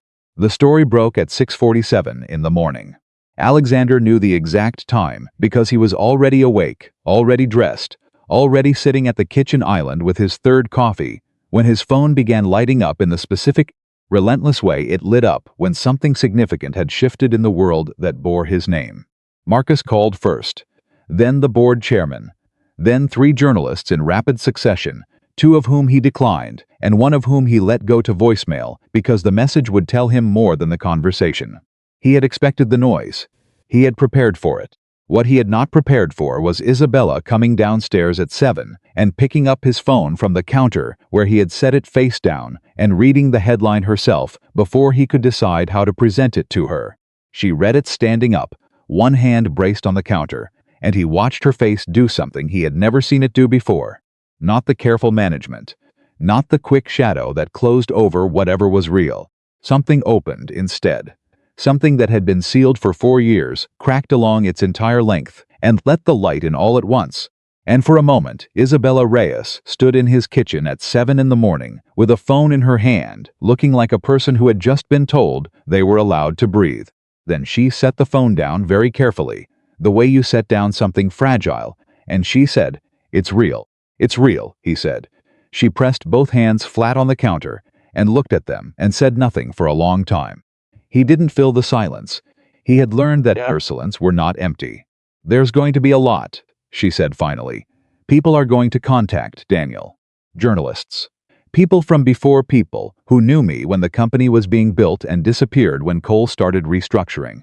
They'll all have things to say now that it's safe to say them." "Probably," he said. "And the board," she said. "Your board is going to have questions about your judgment, about why you pursued this, about whether personal involvement compromised your decision-making. The board will manage," he said. She looked at him. "Alexander, I need you to be realistic about the cost of this. For you, for Whitmore." "I am being realistic," he said. "I'm telling you, the cost is acceptable. You haven't counted it yet." "I counted it before I called Payne," he said. "I went through every scenario. The stock impact, the board response, the public narrative, the competitive landscape. I counted everything." He held her gaze. "Then I called Payne." She stared at him. "You are," she said slowly, "genuinely the most stubborn person I have ever met." "You've met Preston Cole," he said. Something broke in her face and she laughed the real laugh, unexpected, catching her off guard, and he felt it in his chest the way he always felt it, like something important landing. "Fair point," she said. His phone lit up again. He turned it face down without looking at it. "Whatever's coming," he said, "we deal with it from the same side. That's all I need you to understand." She looked at him for a long moment, and he watched her really decide, the full weight of it, and then she nodded. "The same side," she said. "The same side," he confirmed.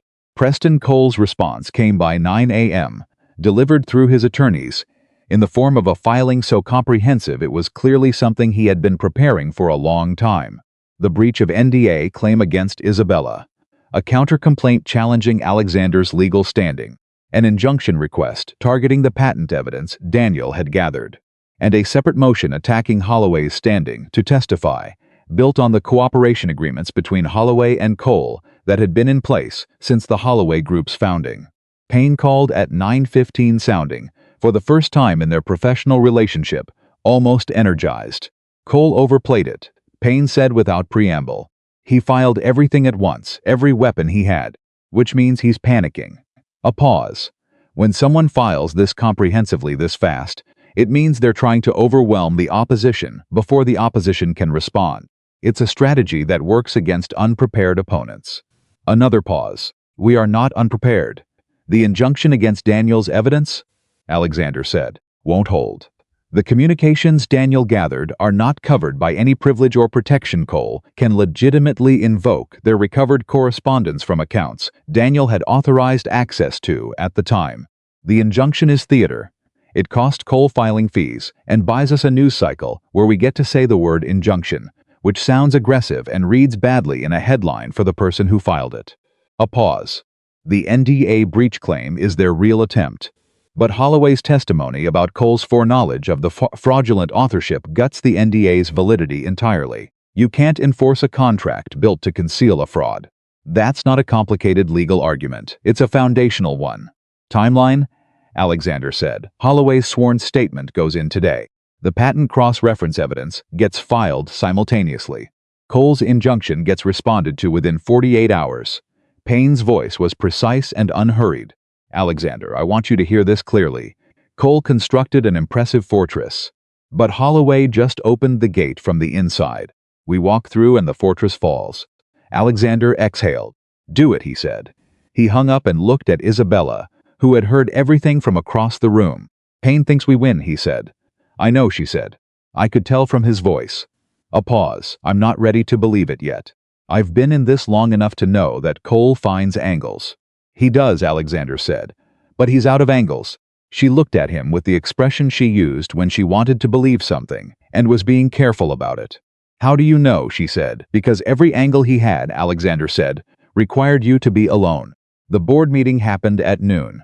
Alexander had called it himself, which was significant. He could have let the news cycle settle, could have responded in writing, could have managed the situation from a distance for another 48 hours. He called it at noon because 12 years of running Whitmore had taught him that the people who controlled narratives were the people who told the story first, in person, without apology. He stood at the head of the conference table and gave the board 9 minutes of complete, organized transparency. The patent cross-reference, Holloway's cooperation, the legal strategy and its projected timeline, the exposure analysis he had run before engaging Payne, the projected stock impact, moderate, short, positive, long-term, as Whitmore's reputation for principled action reinforced the brand values Edmund had spent 60 years building. He did not apologize for his decision. He said, "At the end, Edmund Whitmore spent his entire career building this company on the principle that doing right and doing well are not opposing forces. I made a decision consistent with that principle. If any board member disagrees with either the principle or the decision, this is the appropriate time to say so." The silence that followed was 11 seconds long.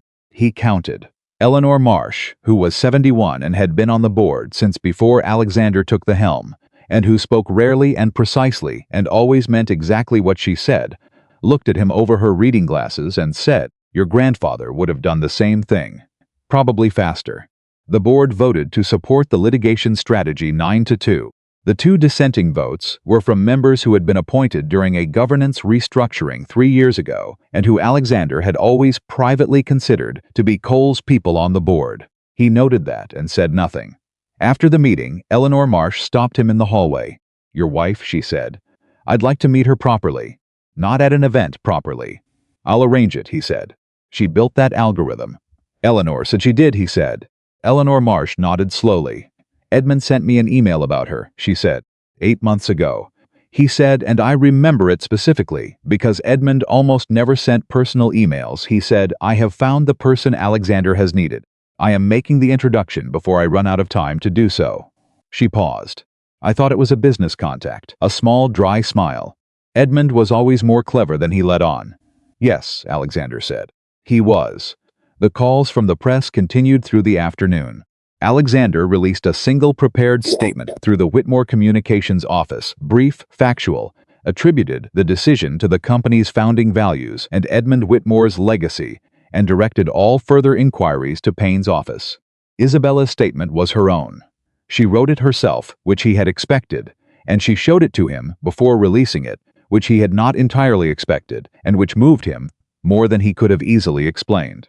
It was 2 paragraphs, no performance, no victim language, no dramatic framing. It stated what had been built, what had been taken, and what the public record would now show. It ended with a single sentence that Alexander read 3 times. "I am grateful to the people who made the truth possible, and to the one person who made it safe." He read that last sentence and did not say anything for a moment.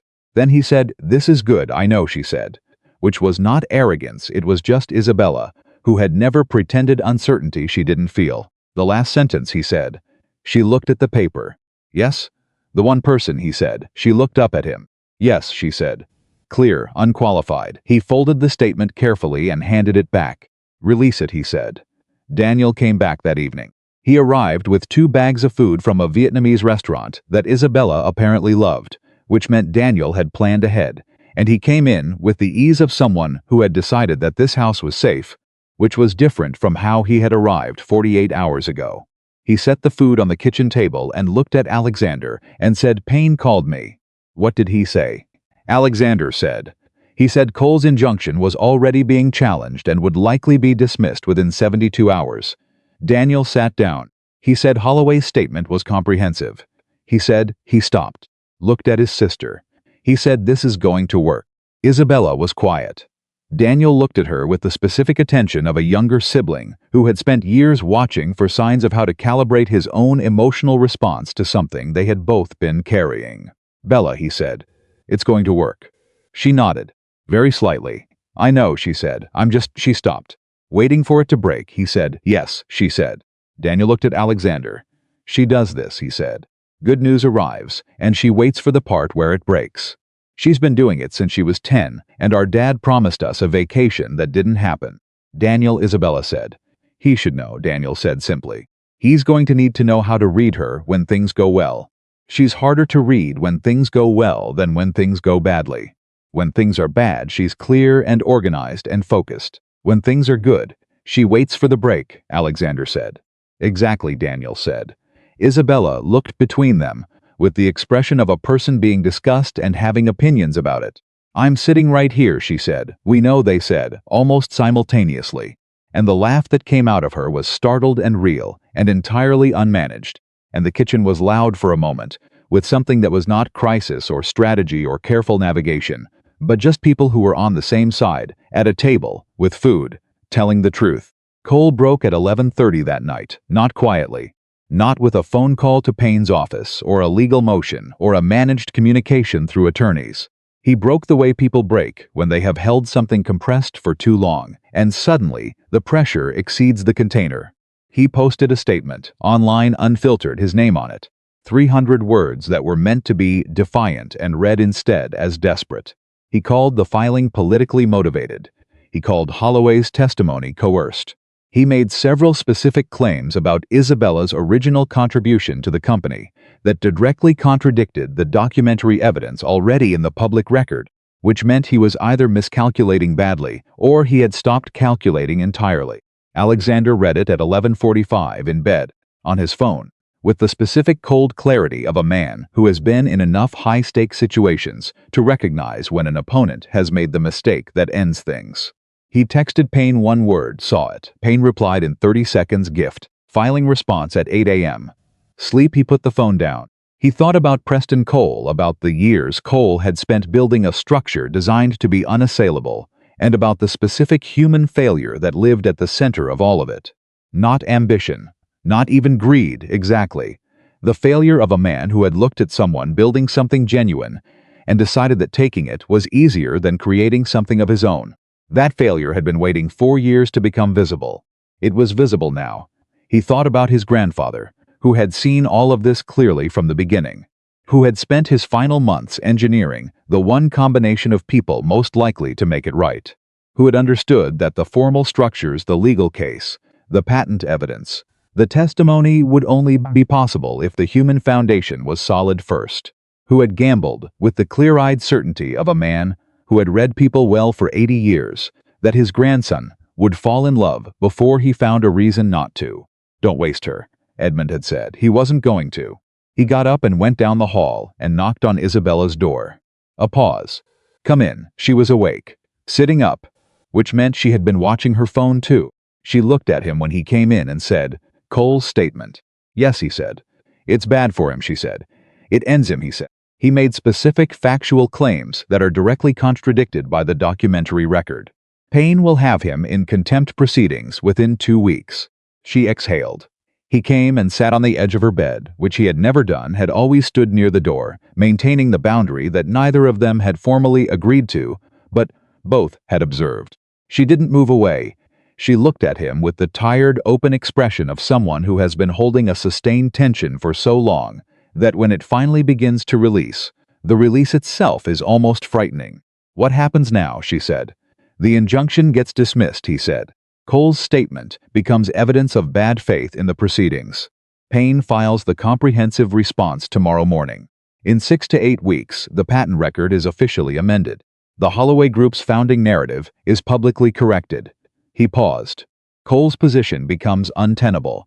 Holloway Group survives without him. It's a real company now, whatever it was built on. Holloway has already been in conversations with his board about a restructuring. "And Daniel's record," she said. "Established," he said. "Permanent. The original authorship is confirmed in the public patent record.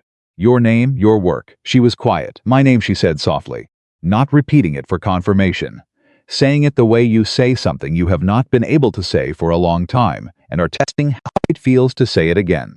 Isabella Reyes, he said, architect of the logistics distribution algorithm that became the Holloway Group's foundation. On the record. Permanent. She pressed her lips together.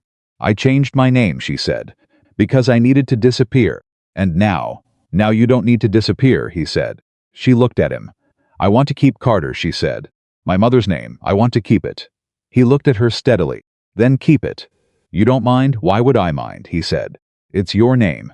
It's who you decided to be when you chose to start over. It belongs to you. A pause.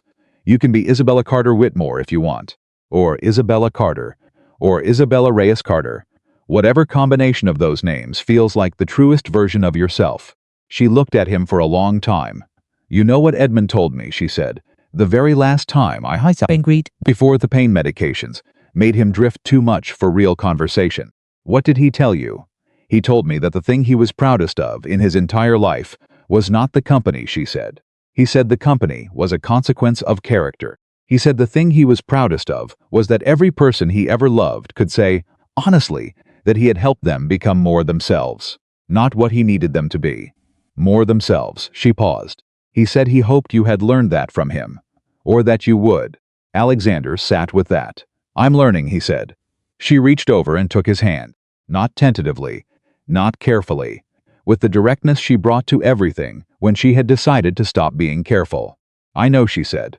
I've been watching you learn. Is that good or terrible, he said. Both, she said. It's both. A pause and then the ghost of a smile. You're a very quick learner. I've been told I'm stubborn. You're both, she said. The combination is exhausting? He suggested. I was going to say formidable, she said. But exhausting is also accurate. He laughed.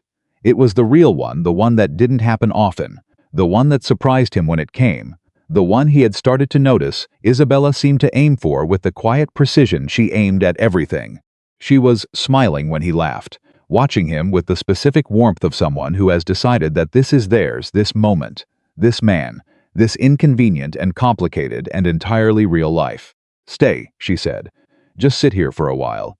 I don't want to be alone with all of this tonight. He settled back against the headboard. She leaned her head against his shoulder. They stayed like that for a long time, and neither of them said anything else, because everything that needed saying had been said, and what remained was just the weight of two people who had been through something difficult and come out the other side of it together. 6 weeks later, the patent record was amended. The correction was published in the Federal Register on a Tuesday morning, and Payne sent Alexander a 3-word email. It is done. Alexander forwarded it to Isabella without comment, and she sent back a single word, good. Preston Cole resigned from the Holloway Group the same week, under pressure from a board that had read the amended patent record and understood what it meant for the company's legal exposure if he stayed. His departure was announced as a mutual decision. No one who had followed the case believed that. Garrett Holloway called Alexander the afternoon of Cole's resignation. I know I don't have standing to ask you for anything, Holloway said. You're right, Alexander said. What do you want? To tell you that what I did testifying, I didn't do it for you or for the legal outcome. I did it because Isabella deserved to have one person who knew the truth say it out loud while they still had something to lose by saying it. A pause. I know that doesn't fix anything. It doesn't, Alexander said. But it was the right thing to do. And it took something. Yes, Holloway said quietly. It did. A pause. I'm restructuring, Holloway said. The company. The leadership. I want to build something I can stand behind without qualifications. He paused. I thought you should know. I hope you do, Alexander said. And he meant it. Not for Holloway's sake exactly, but because the world where a man could decide, at 42, to be different from what he had been. Alexander had a stake in that world existing. He lived in it now himself. 3 months after the patent correction, Isabella stood in a conference room at Whitmore headquarters and presented a proposal to the executive team. Not as Alexander's wife, not as a consultant or a favor or an extension of someone else's access. She stood at the head of the table as Isabella Carter Whitmore, co-director of a newly formed Whitmore Innovation Division, and she presented a logistics optimization platform that built on the architecture of her original algorithm with 12 years of additional development she had been doing, quietly, in the margins of the life she had built after losing everything. The room was very quiet when she finished. Davis Harmon, who had been Alexander's CFO for 6 years, and who was not a man who showed surprise readily, looked at his projections and looked at Isabella and said, "How long have you been sitting on this?" 4 years, she said, give or take. Harmon looked at Alexander. Alexander looked at his wife. "I told you she was someone I trusted," he said to Harmon. Harmon looked back at the projection. The Southeast distribution application alone. "I know," Isabella said. "This is worth. I know what it's worth," she said, calmly and without performance. "I built it." The room absorbed that, and then Eleanor Marsh, who was present, because Alexander had made her present, said from the far end of the table, "Welcome to Whitmore, Miss Carter Whitmore." She said it with the finality of someone closing a debate. "I believe you've been here long enough." After the meeting, Alexander found Isabella in the hallway, and he stopped beside her, and she turned. And there it was, the look she got when she was running through too many things at once, and hadn't yet organized them into the calm she usually presented to the world. Slightly overwhelmed, slightly awed, completely real. "They approved it," she said. "Of course they did," he said. "You knew they would." "I knew the work would convince them," he said. "I had nothing to do with it. That was yours." She looked at him for a moment. "I've been thinking," she said, "about what I want." "Tell me," he said. "I want this," she said, "the work, the thing I've been building. I want to build it inside something real, with people who are actually good at what they do, without looking over my shoulder."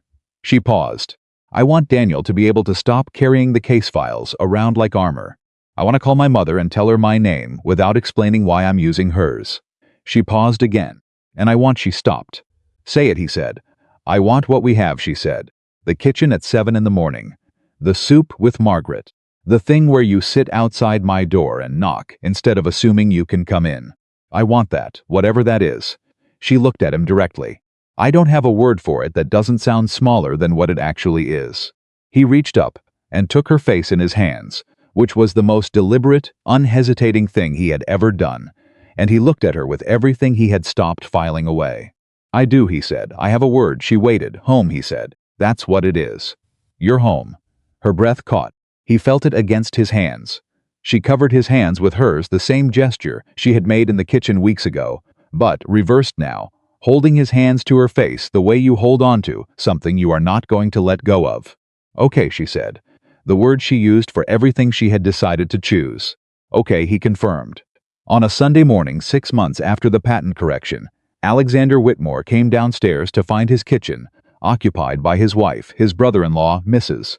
Graves, and Marcus, who had apparently been invited to breakfast by Isabella, on the grounds that he worked too many weekends and needed a meal that had nothing to do with the office.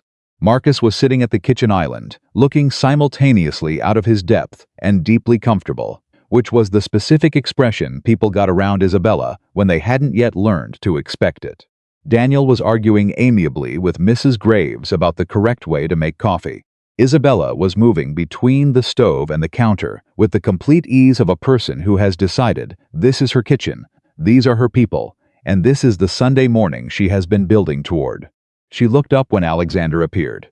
"You're late," she said. "It's 8:15, he said. "Marcus has been here since 8, she said. "He's punctual. I'm his boss," Alexander said. "I set the schedule." "Not on Sundays," she said, and turned back to the stove. Marcus caught Alexander's eye and had the wisdom to say nothing. Alexander sat down at the kitchen island across from his brother-in-law, who was winning the coffee argument based on what Alexander could hear, and he accepted the cup that appeared in front of him, placed there by his wife, without ceremony. Exactly right, and he sat in the middle of a Sunday morning that was full of noise and warmth, and the particular kind of ordinary that cost everything to build and nothing to sustain once it is built. And he felt something that he recognized now without hesitation.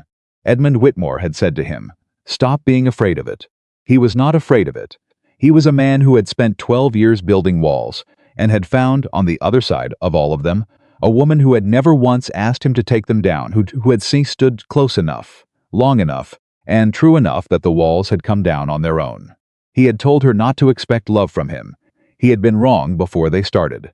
He had been afraid, and the fear had made him say something he would spend a long time being accountable for.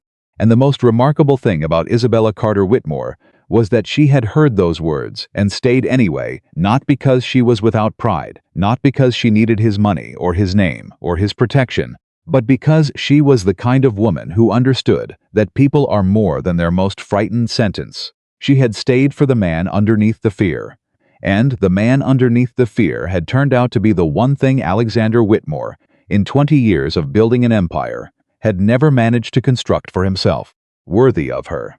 The forgotten bride had never been forgotten. She had been found by a dying man wise enough to know what his grandson needed before his grandson knew it himself, and placed exactly where she needed to be, and given exactly enough time to become undeniable. And the CEO who had once warned her not to expect love had given her, in the end, the only thing that had ever mattered: not his company, not his name, not his protection, not his considerable power brought to bear against the people who had wronged her. He had given her himself, all of it, unmanaged and unguarded and real, which was the only gift worth giving, and the only one, in 40 years of living, he had ever been afraid to offer. He was not afraid anymore, and that all of that, every part of it, was entirely because of her.